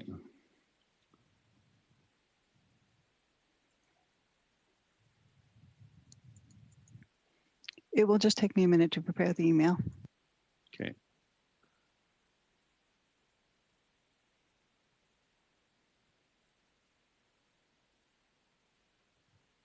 I have a proposal. Why don't we break for till 6:05, and then just when we come back, we deal with Mr. Albus's sub amendment. That's probably a wise decision. Yeah. Okay. Let's do that. So I'll just pause the meeting, and we'll come back at 6:05 and pick up from here. Thanks.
look at it, Mr. Chair? Sure. Mr. Backrack? Thank you, Mr. Chair, and thanks, Mr. Albus, for bringing this forward. I think this creates a potentially an unintended situation because there's no definition of when the consultation process must begin. And you could run into a situation whereby the minister begins the consultation 6 months before setting the target, in which case the minister would not have to publish the report until 6 months after the target was set. And I think everyone on this committee would agree that it's reasonable for the minister to publish the report at least concurrently with the setting of the target, since that's what the consultation informs. So I'll be voting against it for that reason. I support the sentiment, and I think most Canadians would expect that if consultations take place leading to the setting of a target, and if a report is required to be published, that report would be published at least concurrently with the setting of that target. Mr. Redekop. Thank you, Mr. Chair. I really like this amendment, and thank you to my colleague for proposing this. I think the concern, I don't think there's any risk that the government wouldn't publish a report, and they would wait till the deadline to do it. So I don't think that's an issue. I think my view on this, and why I think this is good, is that it eliminates a loophole for the government to use. If a future government decided they didn't want to publish a report for whatever reason, this clause doesn't give them it doesn't compel them to do it in any time frame, and so it essentially creates a loophole for them to not release a report in a timely manner. I think 1 year is a very reasonable time, as we heard. 3 to 6 months from Mr. Nyan is typical, so I don't think that's I don't think it's an onerous limitation in any way, but in my mind it just removes that loophole at the end and precludes any government from not producing the report. So that's why I like this. Mr. Backrack. Did you already have that? Thank you, Mr. Chair. No, I think Mr. Redekop makes a fine point there. The challenge is that we haven't set out any other parameters around this consultation. We haven't directed the minister to begin the consultation a certain number of months prior. We haven't set out a certain length for the consultation. We've simply said in I believe it is clause 13, that when setting or amending a national greenhouse gas emissions target or establishing or amending an emissions reduction plan, the minister must accept submissions from stakeholders. And I think that unless we have detail around the duration of the consultation and the start time and date of the consultation, setting an end date and I believe 12 months after the consultation begins, if the consultation is relatively short, that could be a long period of time. And I would hope that, potentially it creates the potential for government to take all of that 12 months when indeed most people would expect it to release the report much sooner. So like I said before, I don't think that it's necessary. Most Canadians, I believe, and certainly members of this committee would expect that if the minister is compelled to release a report on consultations leading up to a decision, that report would be released either prior to the decision being made or being announced, or concurrently with that decision being announced. So I'll leave it at that. I see Mr. Albus has his hand up as well. Mr. Albus. Yeah, thank you. I certainly appreciate the discussion that's going here on today, because we want to really make sure this bill is improved to the maximum extent it can be. So I would first start with that it specifically says no later. So if the government, hears, if the minister decides he or she wants to do a consultation, and again, if you look in section 13, it talks about the minister must in a manner that the minister considers it appropriate. So again, this gives great flexibility. So this I don't believe is a cumbersome issue. What it does, though, is deal with the loophole that the ball is in the government's, or in this case, the minister's court, where literally he or she could open up a consultation and then just say, we're continuing to consult, and that I think breaks Mr. Saini's amendment is about. It's about saying that the minister shall submit a report. Well, again, if you give the average college or university student, complete leeway as to when they can have an assignment in, they often will push it back as far as possible. This isn't probably good for anyone, considering that the government has a duty and responsibility, I believe, to those that participate in it. I'd like to ask a question of officials, though, in regards to this. Is there anything in this amendment that would make it troublesome? Because the way I read Section 13, the original Section 13, and again 13.1, by any other means the minister considers appropriate. That to me seems to be that there's a considerable flexibility that the minister can have when opening up a consultation. Is that not the case? This is for Mr. Moffat. No. Or no, Mr. So the question in terms of how timely the release of the report, I guess that it goes to how long that consultation would be. There could be a likelihood that a consultation may take more than a year, and therefore the report could be released before the consultation is completed. Or there is another scenario that the consultation may take 3 months, and therefore the report will be, released, approximately, 3 to 6 months after the consultation has ended. So my perception or perspective of that would be generally information will be made available as soon as it's reasonably and operationally as possible. And therefore, having that timeline from a legislative perspective, there are pros and cons. And this would be my opinion and advice at this point. So just further, though, the question would be, the terms were appropriate. So could the minister not simply say, I'm going to do a consultation specifically to the provinces, and that would be considered part of that? The minister could also say, I'd like to do a consultation with Indigenous, or I want to do a consultation Canada-wide with every citizen through the website.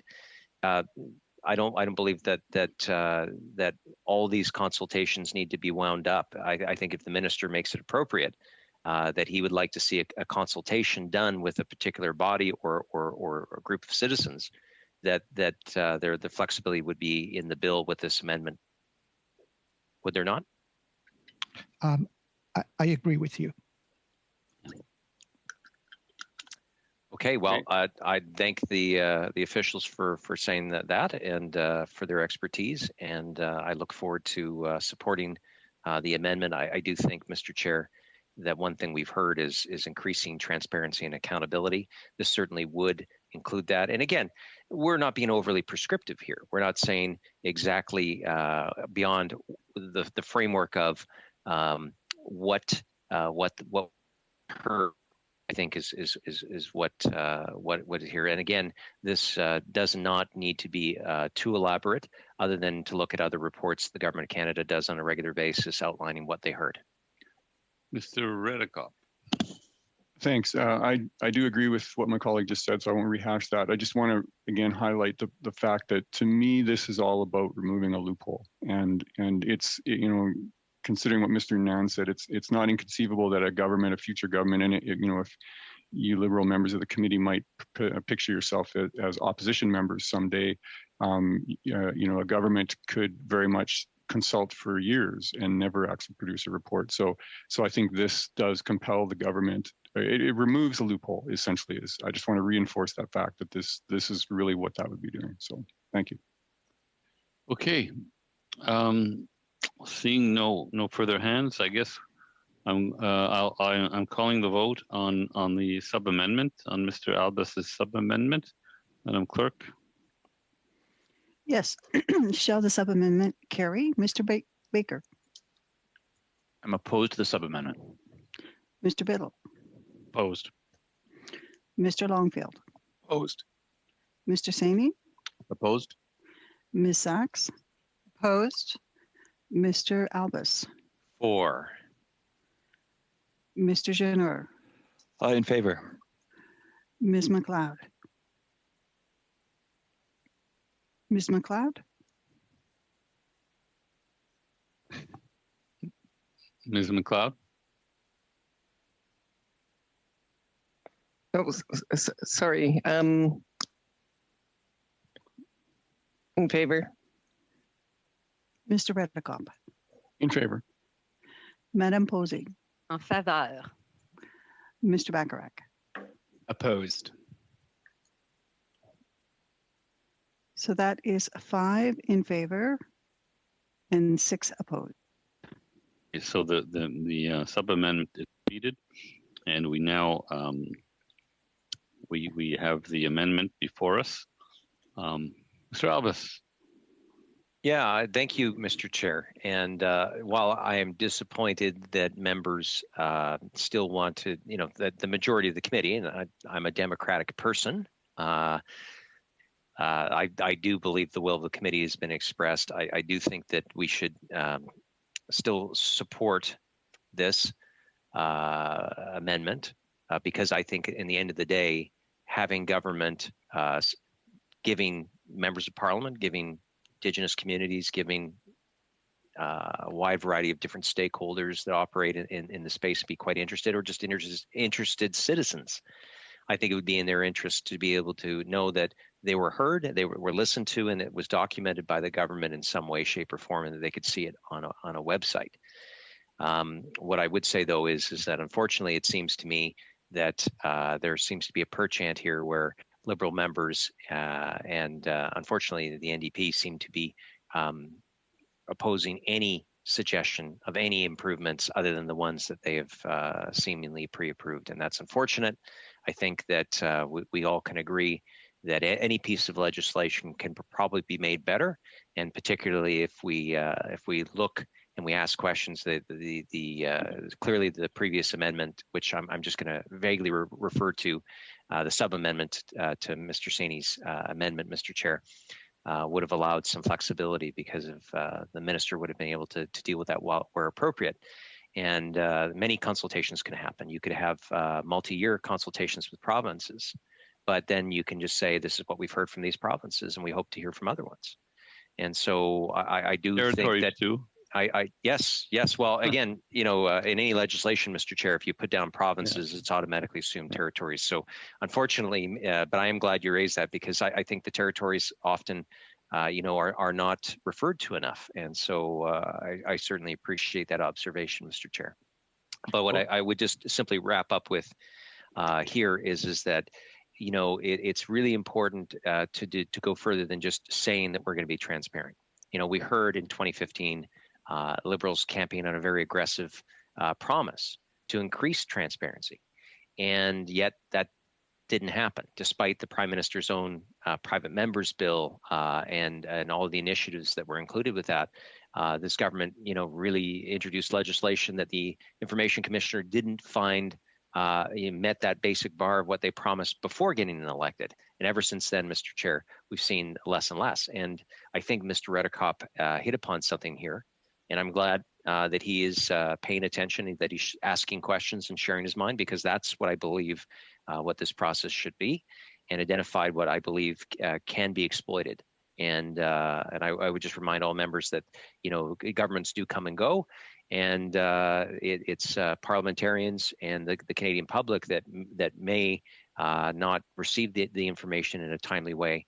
And I think that's unfortunate. So I do hope, Mr. Chair, that we can see this pass. I do hope that the government decides that it's going to take another path when it comes to being transparent than it has on things like access to information. And I hope it just proactively discloses these reports in a timely manner.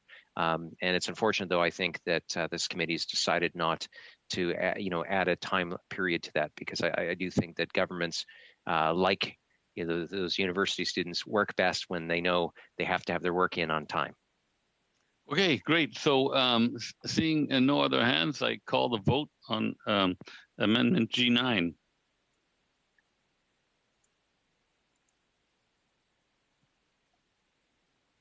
Madam Clerk, you are on mute. Sorry about that. So the question is, shall the amendment G9 carry? Mr. Baker. In favor. Mr. Biddle. In favor. Mr. Longfield, In favor. Mr. Saini, In favor. Ms. Sachs, In favor. Mr. Albus, In favor. Mr. Genereux, In favor. Ms. McLeod, In favor. Mr. Redekop, In favor. Madame Posey, En faveur. Mr. Bacharach. In favor. So that is 11 in favor, 0 against. Great, great. Okay, so we go now to BQ 15, which BQ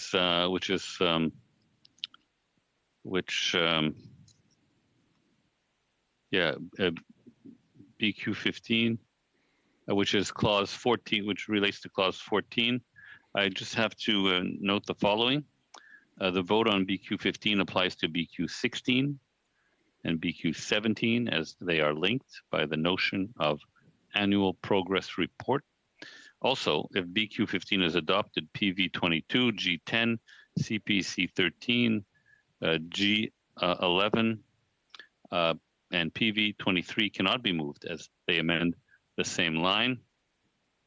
Also, if BQ 15 is defeated, BQ 30 becomes moot. Monsieur le Président, je m'excuse. Oui, vous n'avez pas la traduction. Mr. Chair, I'm so sorry.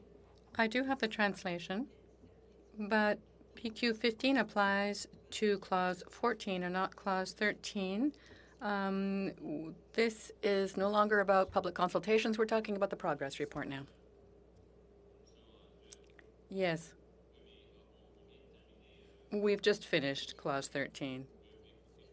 BQ 15 is what's at issue. That's correct. Yes, BQ 15. Yeah, so that's about clause 14.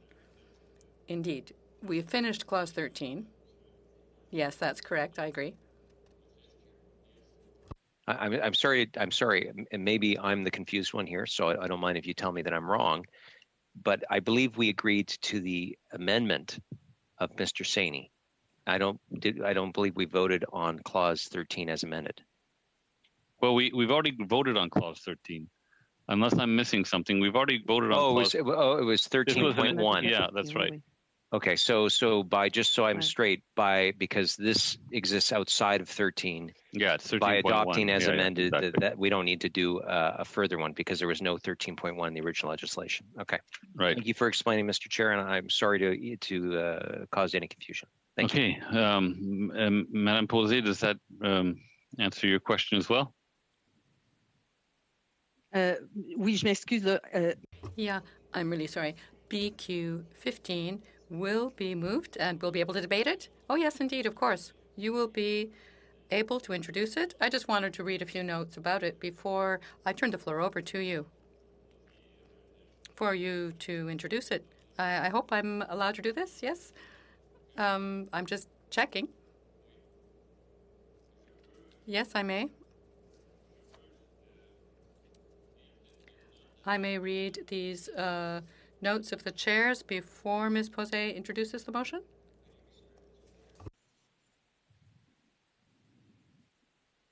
Could you just restart, just so we all can hear? Because I was still thinking about coming back to you. I'm coming back.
Sorry, colleagues, we just have to print something. I believe that there's a bit of a mix-up here, but it will only take a second, and we'll get back to it.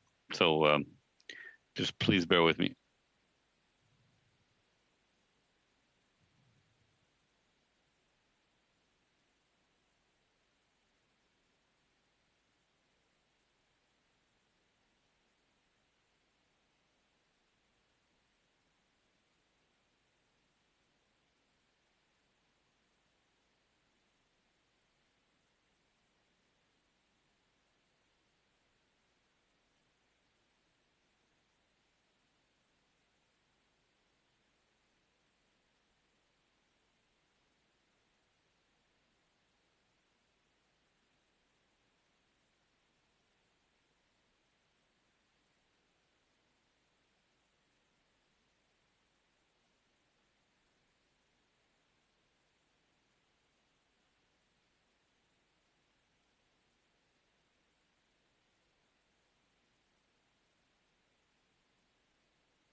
Okay, colleagues, I apologize. These are the inconveniences of Zoom parliaments. Okay, so we're at BQ 15, and there's a slight change. So just forget, like in a court of law, forget everything I said about BQ 15. I will make a few comments before I ask Madame Posé to present her amendment, but. So if BQ 15 is adopted, PV 22, G10, CPC 13, G11, and PV 23 cannot be moved as they amend the same line. Also, if BQ 15 is defeated, BQ 16, BQ 17, BQ 30 become moot, as it would be inconsistent with the decision made on BQ 15 not to include the annual progress report in the bill. Chair, Yeah. sorry to interrupt. You just went too fast. Can you just say all those things again, please? Sure. Yeah. As a matter of fact, yes, I can. Okay. So if BQ 15 is adopted, and we'll get Madame Posé will present BQ 15 in one moment. If BQ 15 is adopted, PV 22, G10, CPC 13, G11, and PV 23 cannot be moved as they amend the same line. Also, if BQ 15 is defeated, BQ 16, BQ 17, and BQ 30 become moot, as it would be inconsistent with the decision made on BQ 15 not to include the annual progress report in the bill. Okay, so well, I'm sure we'll come back to this in time, but I'll now invite Madame Posé to table BQ 15 if she wishes to. Oui, certainement que Yes, of course I wish to table it, except that I disagree with your decision to include BQ 30, given that BQ 30 discusses the Commissioner to the Environment, but at BQ 15, regarding Clause 14, it's about the Minister. So it's not the same thing at all. Let me check.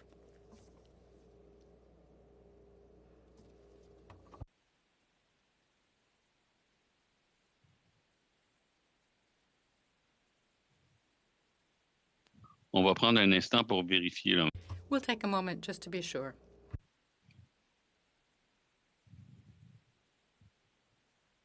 Vous êtes quand même bonne pour suivre tout ça, là.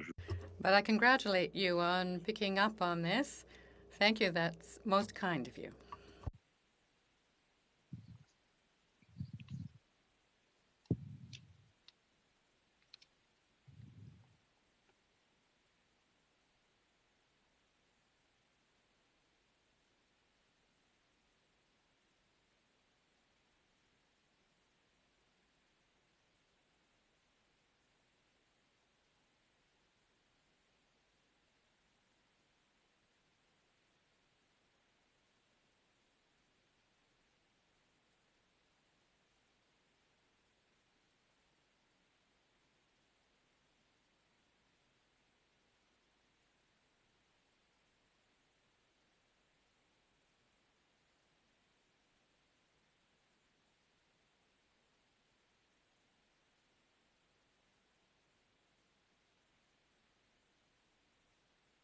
OK. Alors, Madame Posé. All right, Madame Posé, you were correct. That said, there is a nuance to be made here. You will be able to proceed with BQ 30, but you will need to amend it, given that BQ 30 mentions the annual progress report. The interim one. Yes, all right. I would withdraw the word annual. That's correct. That's correct. You've understood. There would be changes to be made to it to be able to present it. So go ahead with BQ 15 to begin with. Mr. Albus has his hand up. Is this a matter that needs to be dealt with? No, I'm so sorry. I'm not the chair. Mr. Albus, is it a matter of procedure? Yeah, just on this, BQ 15 would change the clause, but I don't think it would take take CPC 13 out of consideration because it would be part of a report. Can you just maybe look at that? Well, I didn't say. I don't think I said it would take. Oh, yeah. Okay. So you're saying if it's adopted. Okay. Let me ask the clerk. Thank you.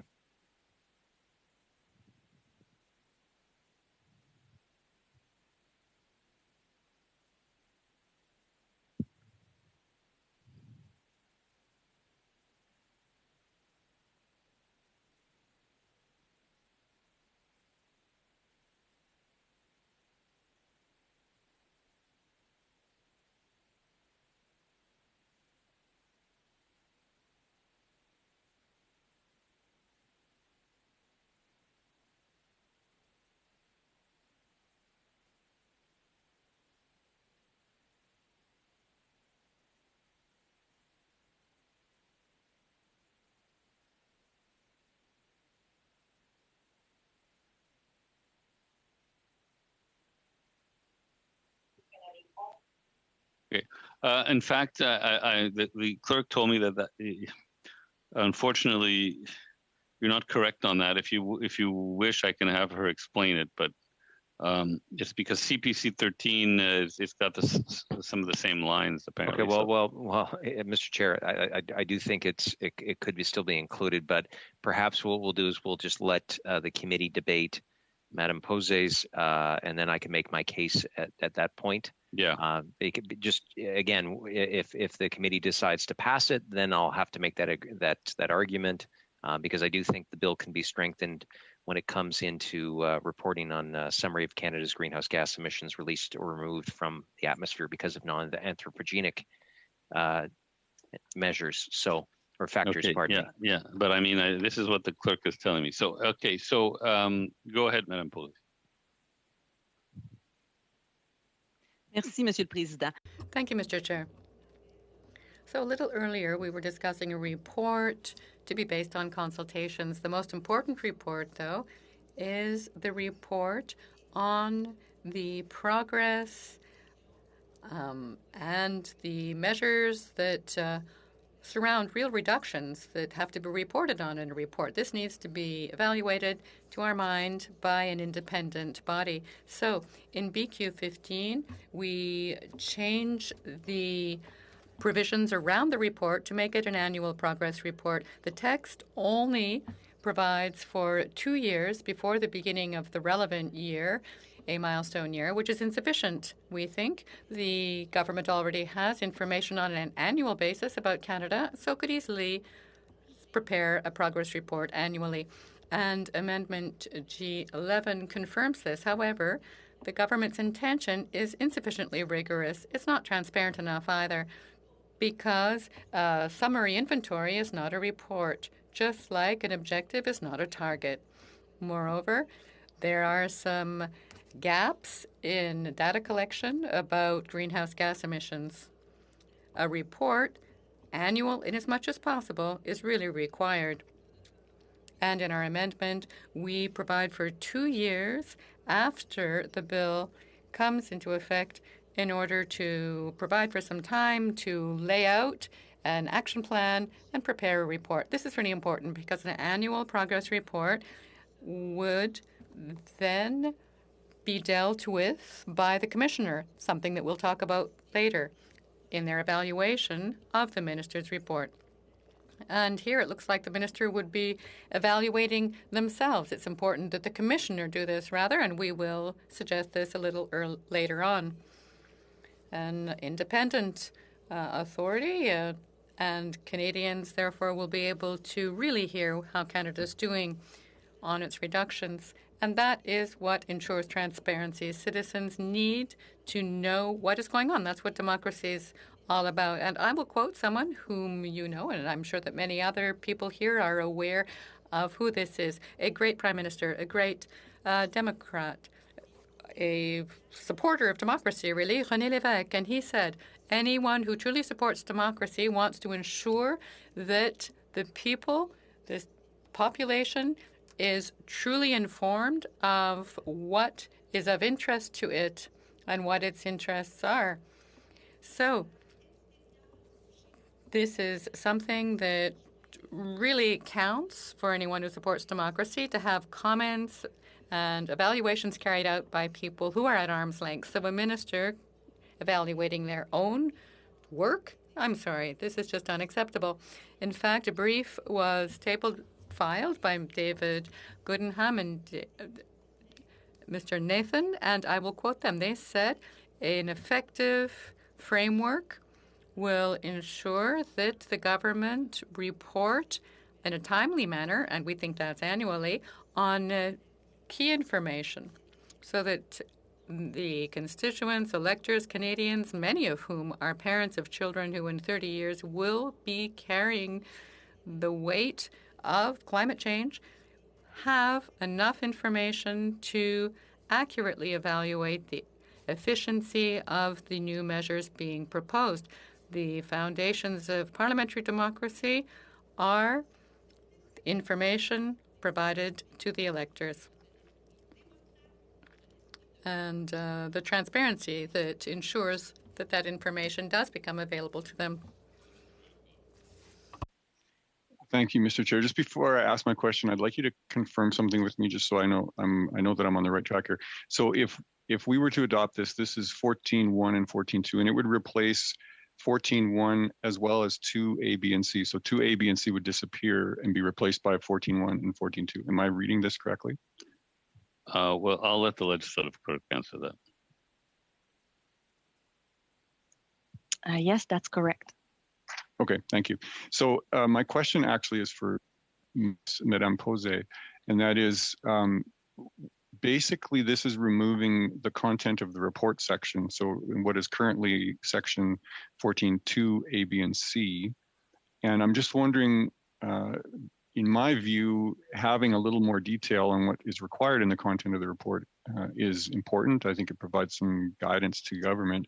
So I'm just curious as to the reasoning of Madame Posey on why she would remove that more detailed description of what's required as the content of the report, and instead just replace it with, I assume, point 2 on this amendment, which is quite vague. There's no real specifics there. It's quite general. So what is the reasoning for deleting the content of the report details? If I could ask that question. Thank you. Madame Posey. Oui, je cherche. Yes, I'm looking. I think that we have an amendment. I think we have another amendment. I'm just looking. Well, I can't find it right now. I'm looking for the information. Basically, the report would include at 14.2 information on greenhouse gas emissions for the year to issue and any proposed changes for the emissions reduction plan. So you would have the reduction plan, which should, of course, already be in detail so that we would be able to see where we're going, what's in it, how we're going to get there. And then the report would cover all the information about that report, all the changes to be carried out. So that should be taken into account, and it should be explained in a transparent fashion what they're going to be doing with the plan, with the emissions reduction plan. Mr. Redekop. Okay, so seeing no hands, I'll call the vote. The vote is called. Madam Clerk. The question is, shall BQ 15 carry? Mr. Baker. Opposed. Mr. Biddle.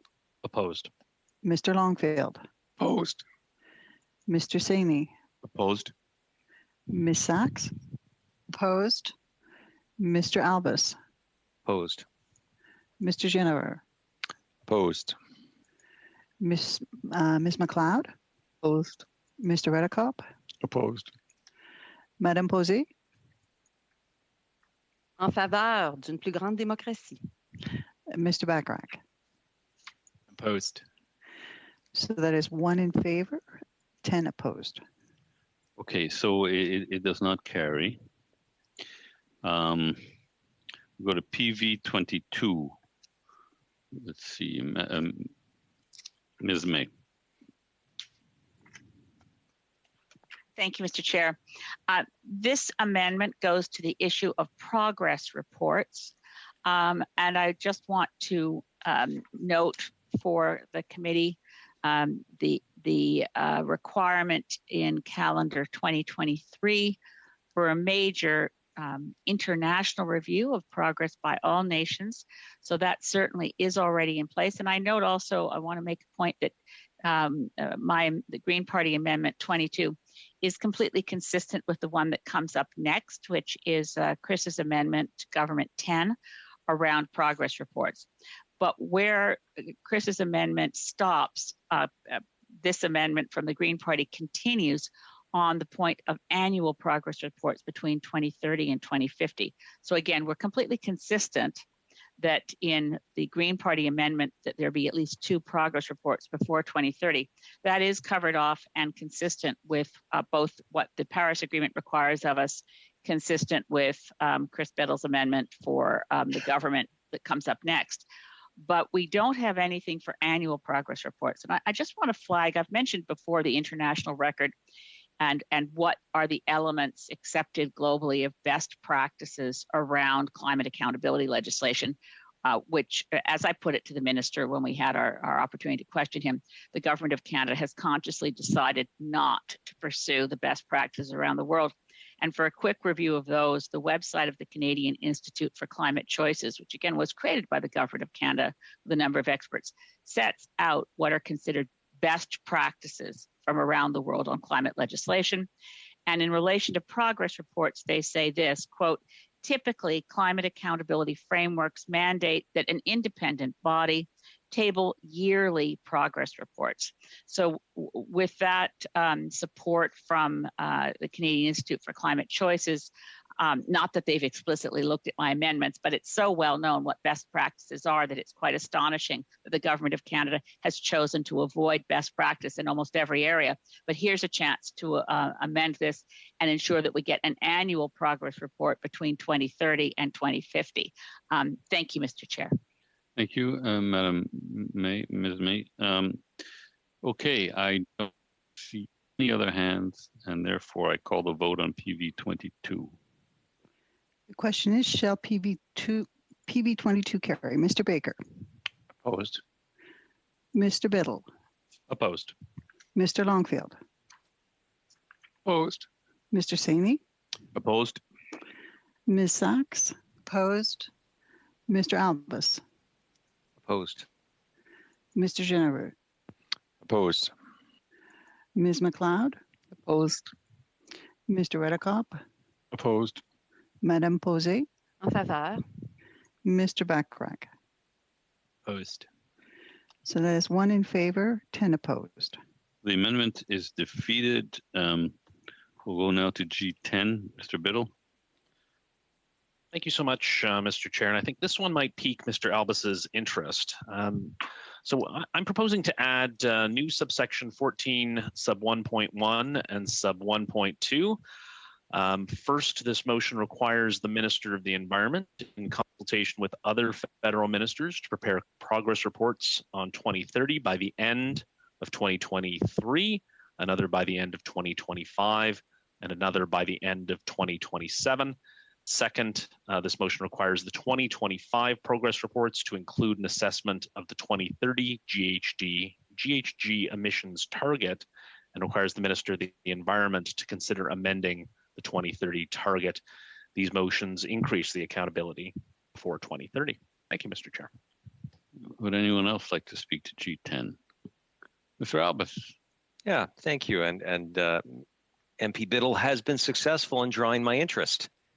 So I guess that is success for him, if that's a metric on his tally sheet. What I would ask, though, is to the officials, particularly, I believe Mr. Moffat might be able to help us out here.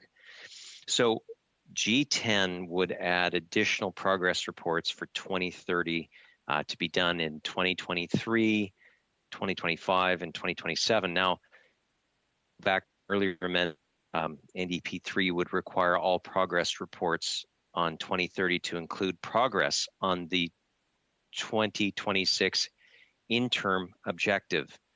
Now, remember, Mr. Chair, there was a lot of questions about the interim, whether it was properly defined, and there's no definition in the bill to say what the objective would be. But to me, it doesn't make a lot of sense for a progress report that happens after 2026, say, for example, 2027, to report on the progress to a year that's already passed. So I'd ask Mr. Moffat, how can the 2027 progress report on progress made so far on a 2026 target? If he could maybe explain how the two regimes have been set up here. That's a question for Mr. Biddle? No, Mr. Moffat. Mr. Moffat, I'm sorry. Mr. Moffat. So, yeah, I think maybe I'll refer to Mr. On, but I think the short answer is it takes us at least a year after a given date to determine whether we have actually what actually happened in that year. So we would, in fact, be able to report on the interim objective in each of these reports. Vince, do you want to add to that? It's correct. And on top of that, we have to be mindful that for every year on top of the progress report, there are 3 different reports that the government is issuing in compliance with UNFCCC reporting requirements on an annual basis that we take stock in terms of our projection towards the 2030 target. And also the National Inventory Report that takes into account 18 months ago, the actual emissions from Canada key sectors and provinces and territories. And then the third one will be on a biannual basis. We submit to the UNFCCC the progress towards our target, and also every 4 years in national communications. Therefore, with all the reporting instruments, we should be able to cover the 2026 interim objective in a timely manner. So just so I understand clearly, Mr. Chair, shouldn't the 2027 report be saying if whether we met the 2026 and not reporting about the progress that was made? Who would like to answer that?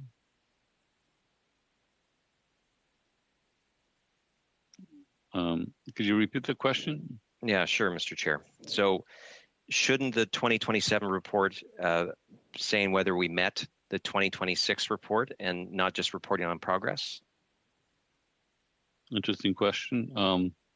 Would Mr. Moffat or Mr. Nunn like to take that, or? I think there's. I have two thoughts. One is, again, as my colleague Mr. Ahn indicated, that the lag in terms of the collecting the data, doing the modeling, and providing the analysis can take up to 18 months. So I think the timing, the ability to actually determine whether the interim objective has been met would depend on the timing of the subsequent report. But I have to say, as an official, if I was asked to report on progress, that would include, to the extent that the information was available, an indication of whether or not we had achieved a target or an objective or a policy goal that had passed in the previous couple of years. So it's quite possible that the data, because it could take up to 18 months to be able to properly measure, may not add any meaningful effect to the 2027 progress report then. That's what you're saying. I'm sorry, that's not what I'm saying. I'm saying the data might not enable us to provide a definitive report as to whether or not the interim objective had been met. The data, the report will add value in the sense that it will give Canadians a good sense of how things are progressing. But again, I go back to, if you say it takes 18 months to be able to acquire the data from the previous year, to me there seems to be a 6-month gap there for timeliness. And so to me it sounds like, yes, there may be some things, some details in there that could be raised with the public, but to me it doesn't seem that there is it doesn't seem to be it doesn't seem to be a meaningful report then, because again, usually there would be some sort of particulars that would be found in that report that people could count on. In this case, we don't know what they can count on because we don't know what the facts will be or whether that data will even be readily available for the report in 2027. If I may quickly respond to Mr. Alba's point, the progress report, it's about our progress towards the 2030 target, talking about how the measures actually will be projected to achieve the 2030 target. Of course, when data are available, we can talk about interim objective. That being said, what is being accounted is that this would offer an opportunity to have a more detailed look in terms of whether we are still on track to 2030 or not, and do the course correction accordingly. So the merit is to look forward in terms of how the target is being met, will be met or not, and the likelihood of doing so. The actual looking back report is the assessment report, which is a different instrument for under the accountability framework. Will it be as meaningful, though, as other progress reports as laid out in C12 if you don't have the data that Mr. Moffat referred to? It will be meaningful for 2030. For 2030, I agree that. My question is, though, you have an interim assessment, right, in 2026, and now we're talking about adding in 2027. Will that 2027 report actually be able to show the meaningful, the same types of information that you would see in the other progress reports? But the National Inventory Report for the following year will be able to identify whether the 2026 interim objective will be met or not when the data become fully available. Okay. Well, I do appreciate, Mr. Ahn, you trying to answer my question, and Mr. Moffat as well. That I don't think that the regime as encompassed here, and whether it be in NDP 3, and I know Mr. Bachrach has worked very hard to present his motion on that and was successful in getting that through. But I just don't think that Mr. Biddle's amendment here, that the two jive and that it's really a meaningful report. Again, if it says 18 months, to me, it would make sense then that you would kick that progress report back to allow for that information to be there to be truly meaningful. Okay, Mr. Backpack. No, okay. Seeing no other Sorry, hands. Mr. Chair, my mute was on. Okay, I'll figure this out. Give me another year. I take Mr. Albus's point. The amendment that's coming up, NDP 3, which speaks to the progress reports prior to 2030, referencing the 2026 interim objective for 2023 and 2025. That's forward-looking because those are prior to that year. For 2027, it would be backward-looking, and I don't think that detracts from Mr. Biddle's amendment here. It just means that instead of looking forward, you're retroactively looking at whether you were successful, or rather we were successful at hitting that interim objective. The real strength of Mr. Biddle's amendment here is that we have 3 progress reports, and the NDP was very clear in debate that we supported these additional accountability measures in the lead up to 2030, which is the most important decade, as many of the scientists have told us. So we have 3 progress reports in the lead up, and we also have a reassessment of the 2030 target in 2025. And that's going to be very important in case there is emerging science that suggests that our 2030 target is missing the mark. So I will be supporting it for that reason. And I think that the 2026 reference, obviously those 3 progress reports deal with much more than the 2026 interim objective. They also include, and we're preempting our discussion because the contents of those reports, I believe, is going to be covered by amendments that are coming up very shortly. But those reports also deal with our progress towards 2030, which is an important milestone year. So I'll leave it at that, Mr. Chair, and turn the floor back to you. Thank you. I've got Mr. Albus. Yeah, just briefly to that, and I certainly appreciate MP Bachrach's intervention. Again, earlier we had some debate over including the importance of time limits, and one of the concerns were from the Liberals and from, I believe, from himself was the reason why they didn't support it is because the times didn't jive, that it may preclude and cut off information from being posted. So, this is where I see perhaps the regime that there's some cracks here in what Mr. Biddle has put forward. I do recognize that MP Bachrach believes that his motion will improve upon that. But, to me, this doesn't seem to be like a framework that has been fully thought through, and that the information that people will be receiving may not be complete. And therefore, the question is, why do it in that way? Why not have different times? I think this is a political agreement that has been made to make everyone appear that they have a win, rather than actually improving the legislation. So that being said, I will let other members share their views. Mr. Reddick. Oh, no. Okay. Yeah, actually, I just answered my own question, so I don't need to ask it. Good. So seeing no other hands, I call the vote. Madam Clerk.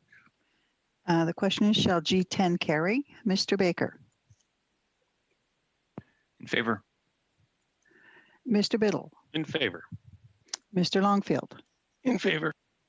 Mr. Saini. In favor. Ms. Sachs. In favor. Mr. Albus. Opposed. Mr. Jennewer. Opposed. Ms. McLeod. Opposed. Mr. Redekop. Opposed. Madame Posey. En faveur. Mr. Bachrach. In favor. So that is 7 in favor and 4 opposed. So the amendment carries. We go to CPC 13. Mr. Albus. Yeah, thank you very much, Mr. Chair. And we've sincerely, listened to the testimony, consulted with various stakeholders and individuals on our own time outside the committee process. And one area that I do think could be greatly improved, and this will be a discussion in COP26 in Glasgow, as there's more discussion about non-anthropogenic sequestration, as well as emissions, et cetera.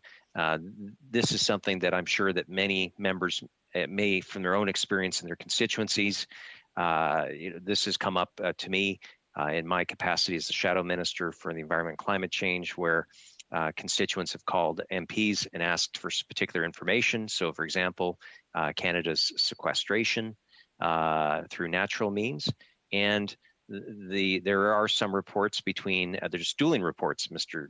Chair, between the Minister of Environment and Climate Change and the Minister of Natural Resources. They don't line up, and the information and years that are collected are not presented in the same formats. So it makes it incredibly difficult for people to have an assessment. And let's get to the rationale for it here. Is Canada has a unique geography, Mr. Chair.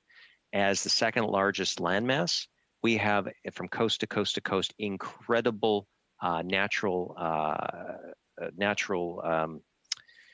habitat that we believe needs to be conserved. I know that the previous Harper government made large commitments and did a lot on the conservation. I've heard many stakeholders say that it was good work, and I've seen this government make even commitments. That work is in progress, according to the minister. But again, we don't see reported like they do in the United States every year a actual report that underlines and in one report outlines what the and again, this is what my motion, essentially the amendment, would do, Mr. Chair, is that Bill C-12 and Clause 14 be amended by adding after line 2 on page 6 the following. A.1, a summary of Canada's greenhouse gas emissions released into or removed from the atmosphere because of non-anthropogenic factors. So this would tell us, Mr. Chair, whether or not there is if Canada is doing better in protecting, in showing that trusteeship of these wonderful lands, whether they be grasslands in the prairies, whether they be wetlands in various provinces, or whether they be the tundra.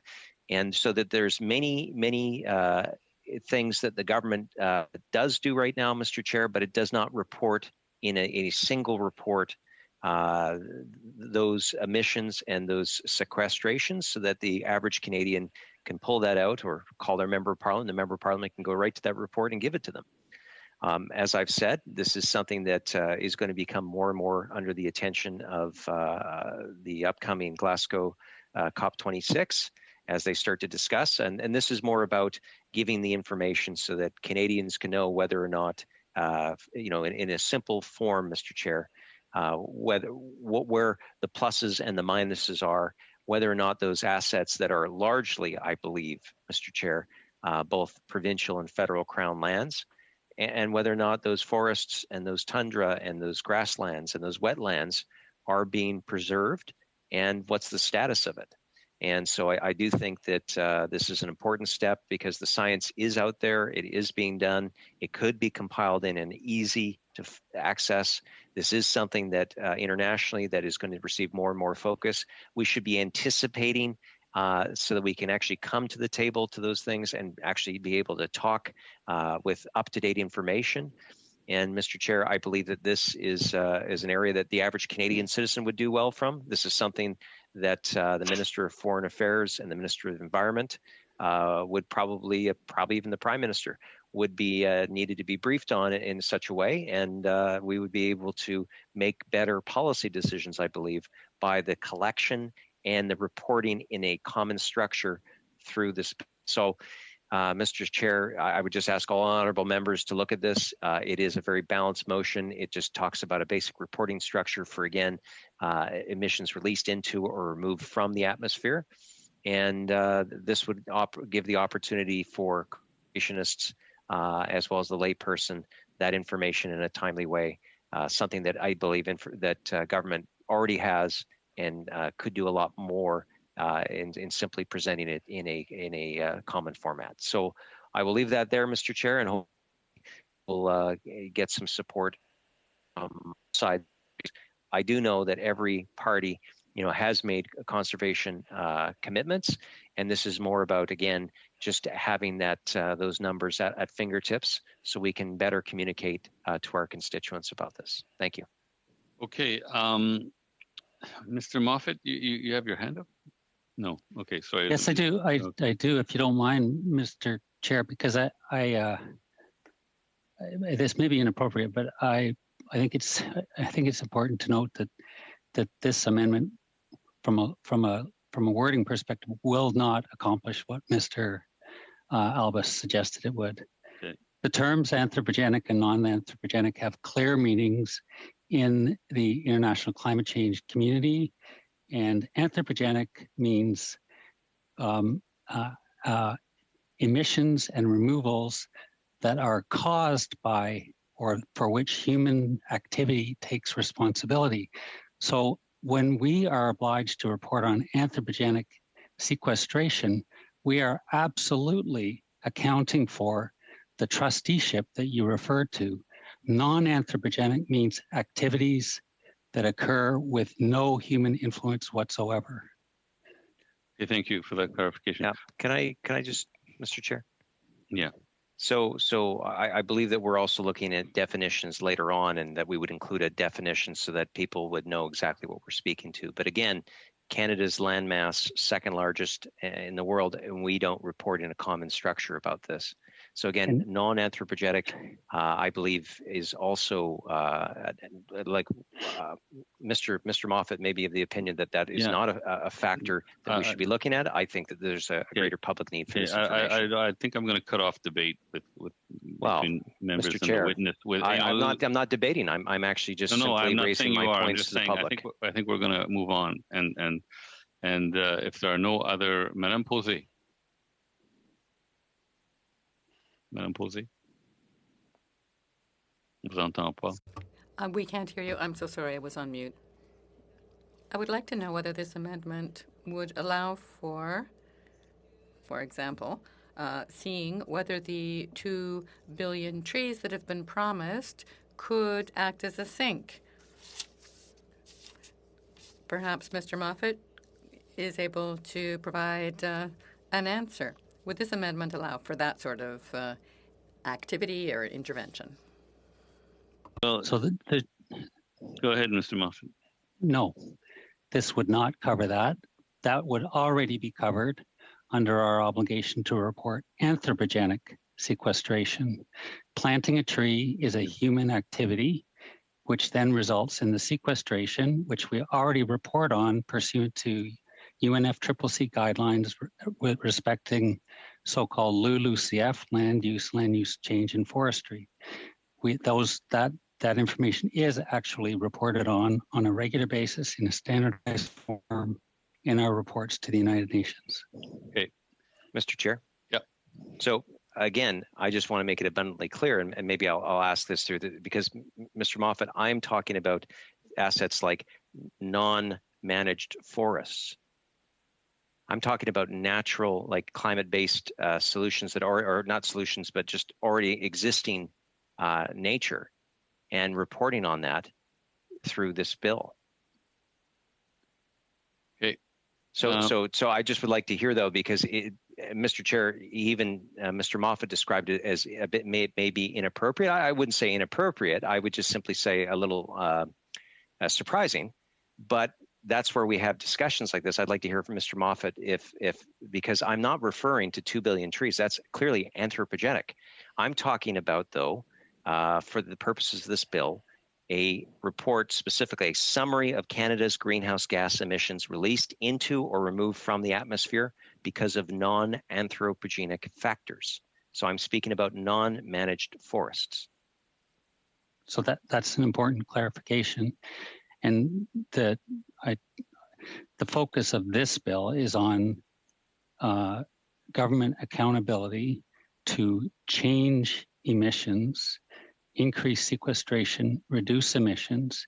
In other words, to take policy action to change what occurs.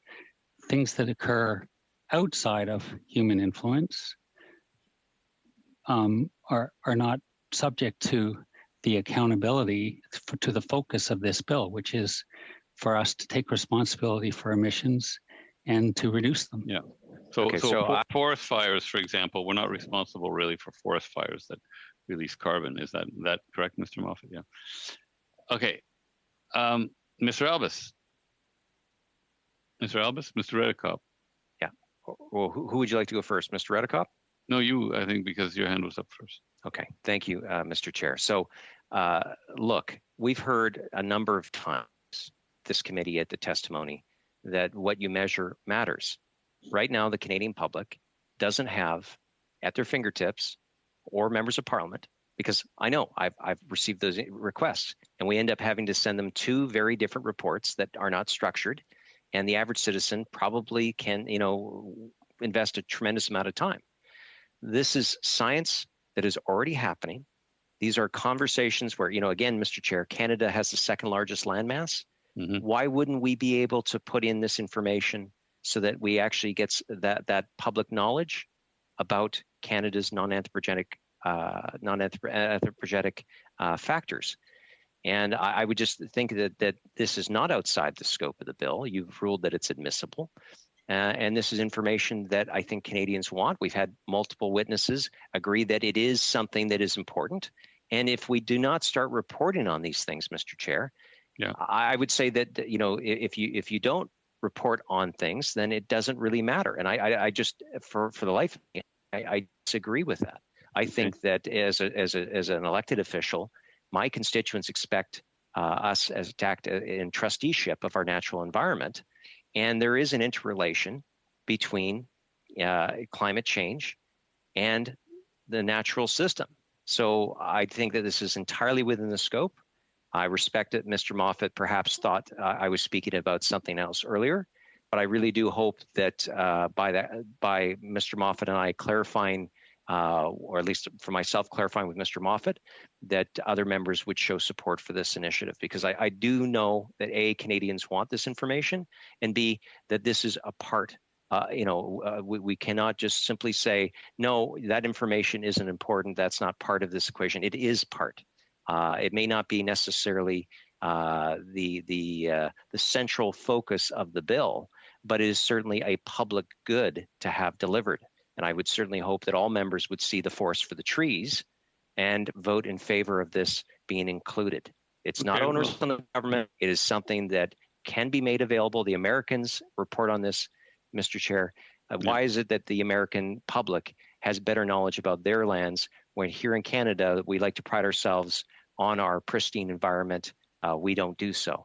So I believe in standing with my values, Mr. Chair. I hope that all members here would see this as being a good faith public interest argument and would support this. Well, let's see if they do or not. Mr. Redekop. Thank you. Just to push that a little bit further, I think it's a very relevant information to have, and this is why.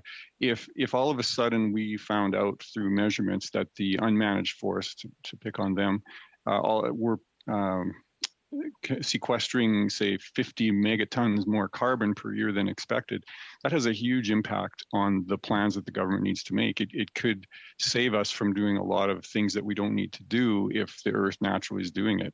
That's just hypothetical, but the point is that if we don't know, then we don't know. And so we're making very big commitments, spending a lot of money and making some major shifts in what we need to do as people on this planet.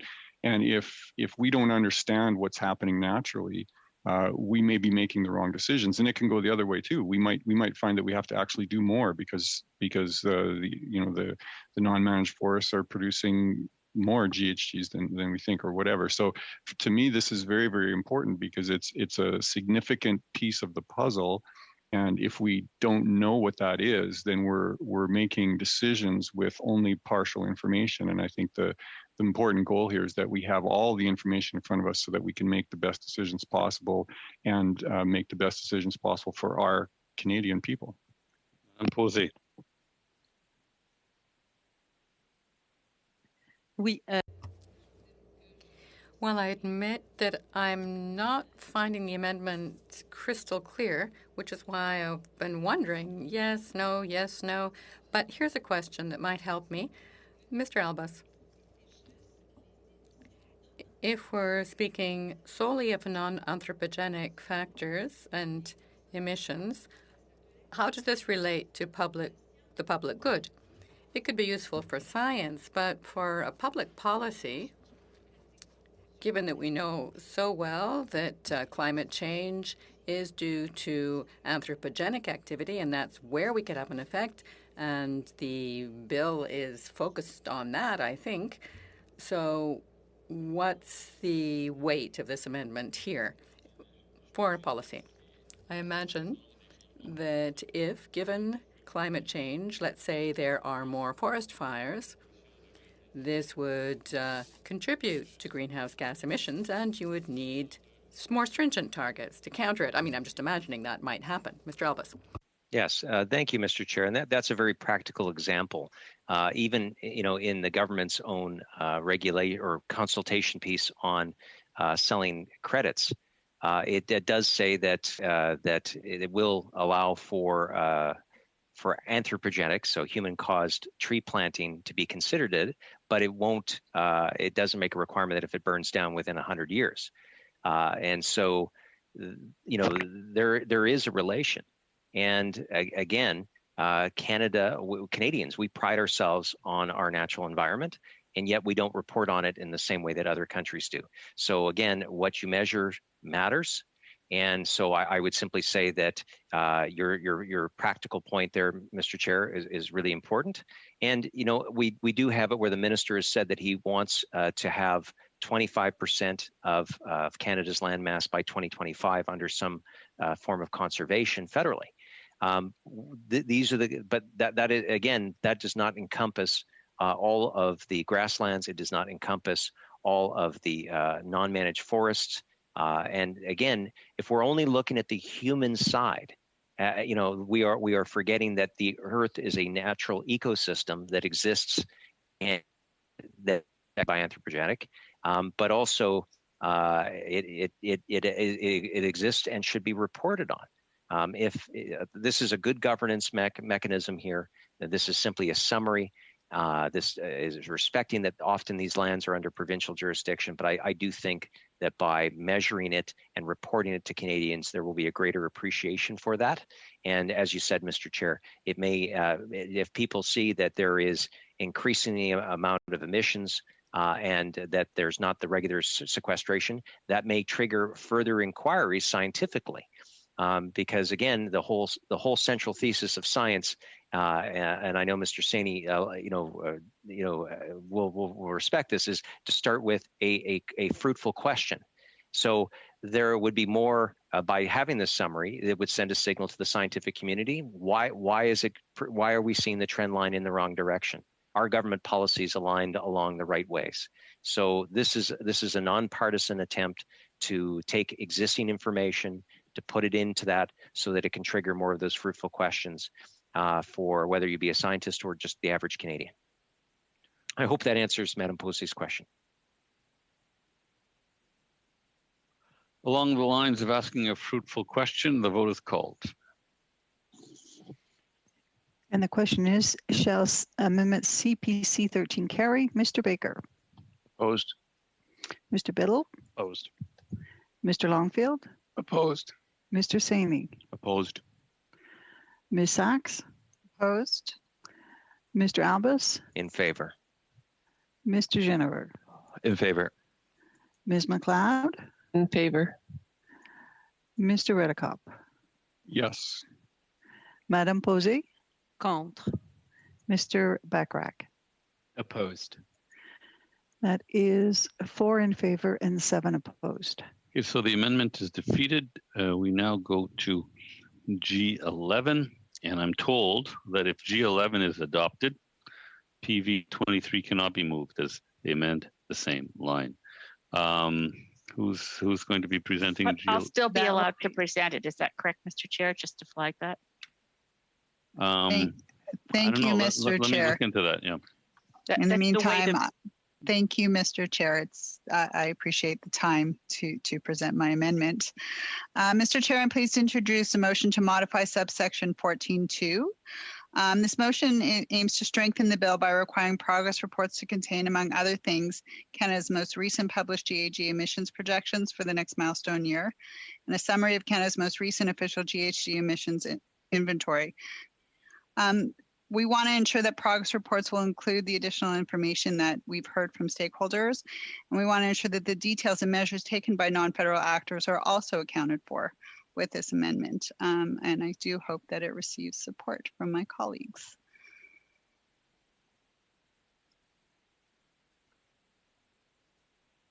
Okay, Mr.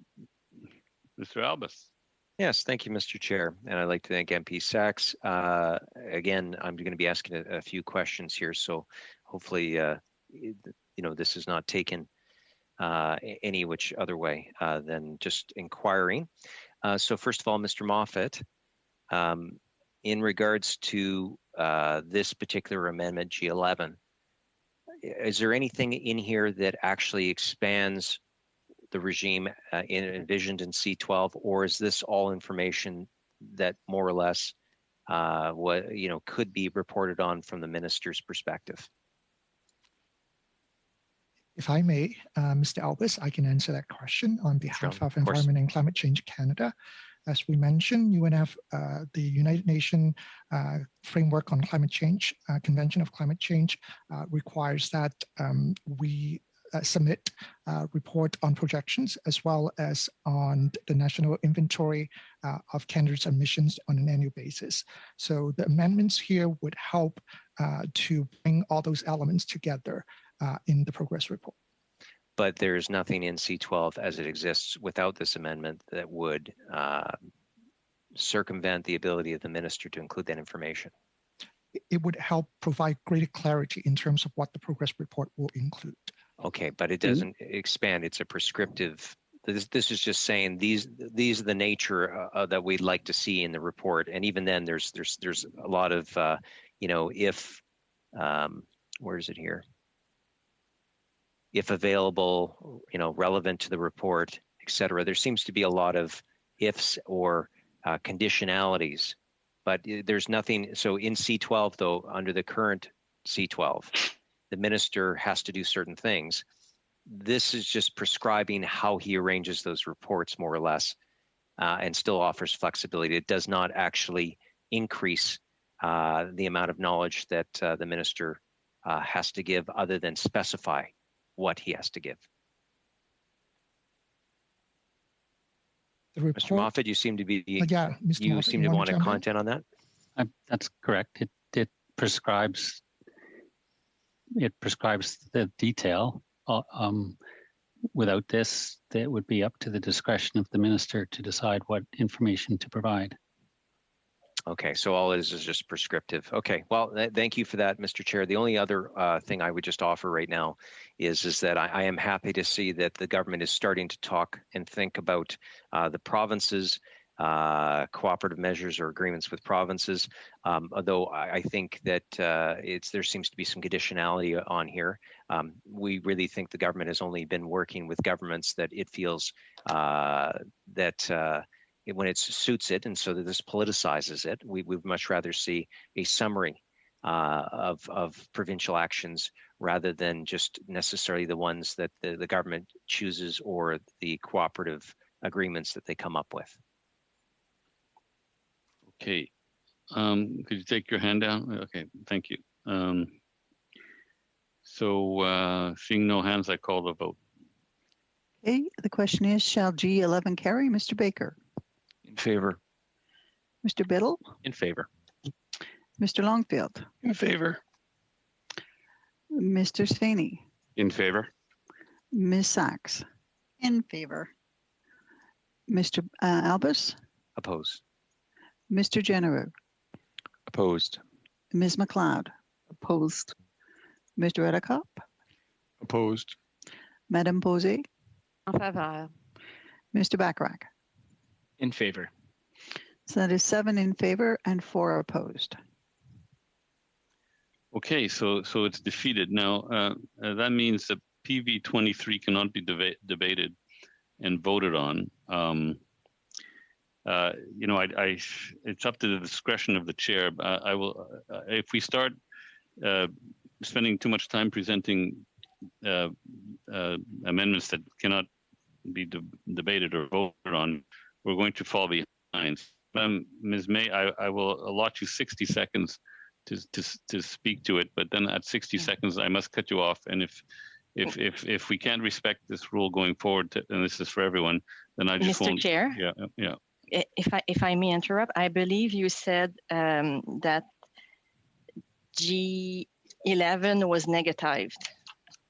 Oh, I meant it was carried. I'm sorry. It's been a long day. Okay, thank you. So 60 seconds, please, Ms. May, and then we have to move on.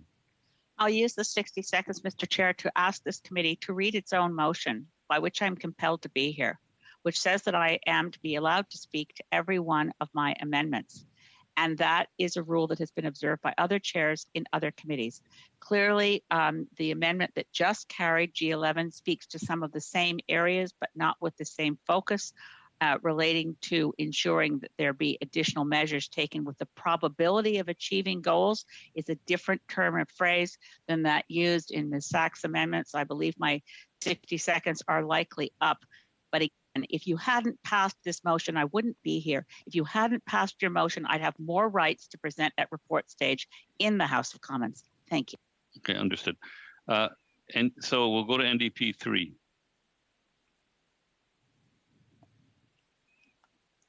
Mr. Chair, I believe that I spoke to this amendment prior, but I'll just read it into the record for anyone who's following along online.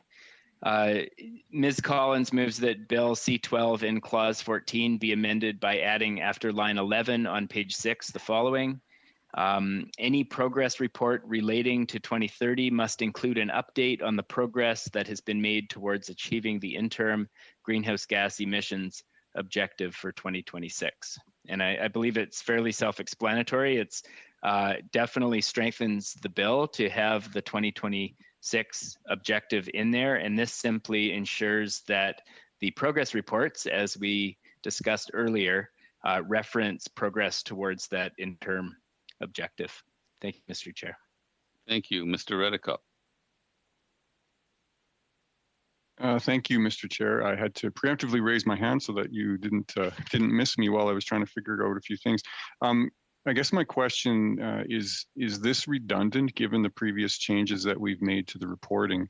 I was just kind of looking that up because it seems like we've already covered off the interim reporting with the reports in 2023, 25, and 27. Perhaps Mr. Moffat or Mr. Ann could explain that a little bit better. I don't think it's redundant. The previous amendment talked about added new requirements to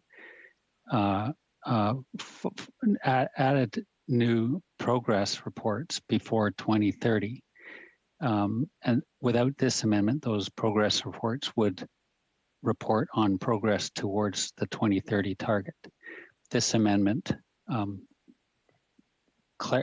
clarifies that those, among other things, those reports also have to include reporting on progress towards the 2026 interim objective. Did we not have a big discussion about exactly this point though? And the question was that they would be reporting back on that, as well as we had the discussion about how many months it took to get the data from 2026, et cetera. Or am I is the lateness of the day causing my brain to miss the point here? I thought that discussion was about our ability to report definitively about attainment of the 2026 objective, whereas this amendment is clear that the requirement is to report on progress towards. Okay, I think in that discussion that we did speak about that these interim reports would be addressing the 2026 targets. And yes, we did talk a lot about the final targets or interim or whatever, but perhaps others can shed some light on this. my system's very strange. I have Mr. Backrack, but then I see Madame Posé, but I believe he was first. So, Mr. Backrack. I'll be very brief, Mr. Chair. Mr. Redekop is correct. We did just have this discussion, but in having that discussion, we were referencing this amendment, which hadn't yet come to the floor. So I think that might be the source of the confusion. We did have quite a discussion and voted on language that requires this amendment, but this amendment had not yet come for a vote. So I don't know if I've clarified anything, but there you have it. That makes sense. Madame Posé. C'est pas pour être plus clair. Well, it's not about clarity. It's just to remind you that an objective is not a target. We will vote in support of this amendment, but what it says really is that no, there's no target, still no target. Very well. Monsieur Albas. Mr. Albas, once again. Chair. So again, Mr. Backrack raised an interesting point because sometimes we think that everyone who is watching right now has watched the entire presentation from our first hearing to here to now. So I'm just going to ask just a couple of questions of Mr. Moffat, and I'm sure Mr. Moffat will be relatively brief. So in regards to the interim greenhouse gas emissions objective, what would be in that? There's no definition in the bill.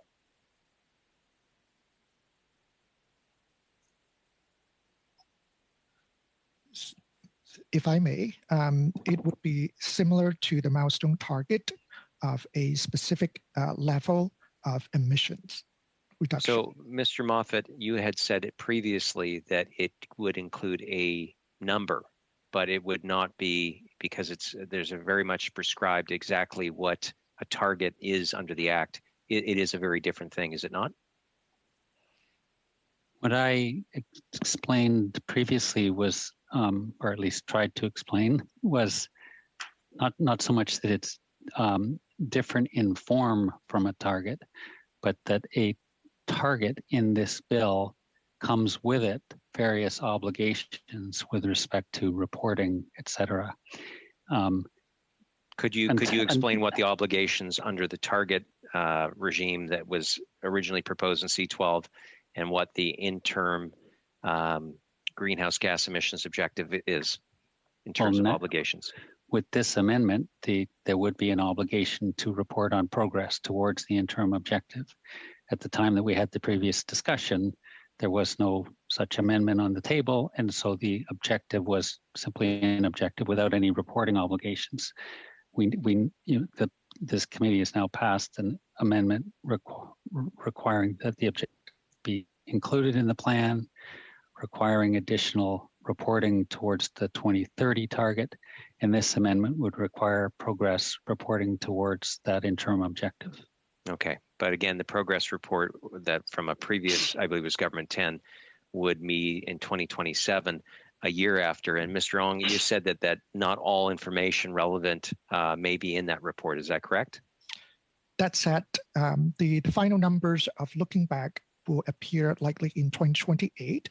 That said, every year the government releases report on the projection, so that with the annual release of the projection, we have a very good idea, how far or how close we are hitting that target. So Canadians will have a very good sense in terms of whether we are on track or not. Okay. Well, Mr. Chair, I just will make a political statement here, and then we can let this go for a vote. Unless any other member decides that they want to raise their own concerns.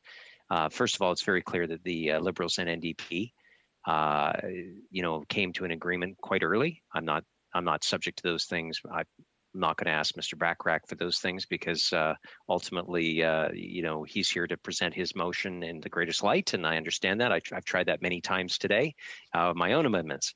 But what I would say is that obviously the impression I get is that many stakeholders, many witnesses, many people who wrote to our committee were asking for a milestone.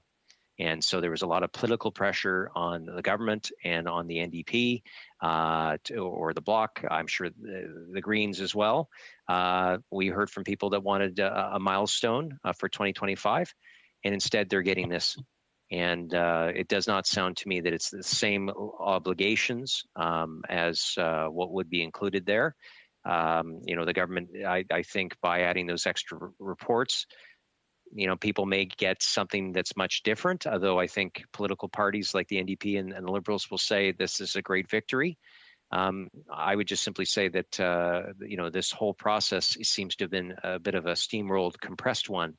And, I'll leave it to the NDP to explain, to its voters and to the environmental community exactly why they decided to trade off and support the Liberals instead of supporting greater action. That being said, the Conservatives will be voting against this, and I sincerely wish that we had a bit of a different process here, because I know that there's a number of other people that would want to have their views brought up. Again, 72 different people sent in their briefs, and we received them well after the period for amendments. That's Mr. Speaker or Mr. Chair. I will leave it at that, and certainly appreciate that there's been a lot of hard work tonight. Yeah. Okay. So if you take your hand down, Mr. Albus, that would be great. Seeing no hands, the vote is called on NDP 3.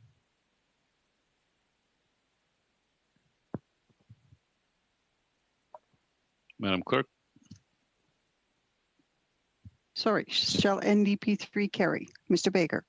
In favor. Mr. Biddle? In favor. Mr. Longfield? In favor. Mr. Saini? In favor. Ms. Sachs? In favor. Mr. Albus? Opposed. Mr. Generer? Opposed. Ms. McLeod? Opposed. Mr. Redekop? No. Madame Posey? En faveur. Mr. Bachrach? In favor. So that is 7 in favor, 4 against. Okay, I think everything's pretty much been said on clause 14, so I would ask for the cooperation of the committee and just voting on clause 14 as amended so that we can end the meeting. Mr. Chair, I think it would be better for us just to simply do this at the next juncture. We're already past the time that you said. And quite honestly, we have some concerns about the process, and I know I'm already getting on enough people's nerves here, so maybe we could leave it for another night. Well, I guess what you're saying is if we try to pass this at the moment, there's debate. There's going to be debate. That's what you're saying. Okay. So on that, I did say at the outset that we would end at 7:35. It's 7:38. So I will adjourn the meeting and we'll continue at our next meeting. So thank you, members, for your hard work. Mr. Chair, do we know when the next meeting will be? Well, I think it'll end up being Monday, but I'm trying for tomorrow night. But I don't know what the chances are. So definitely Monday and maybe tomorrow night. So I would keep your agendas open as much as possible until further notice, or until you get an. It's going to be difficult for tomorrow night, but we're trying. So on that, I adjourn the meeting. I wish everyone a good evening. Thank you.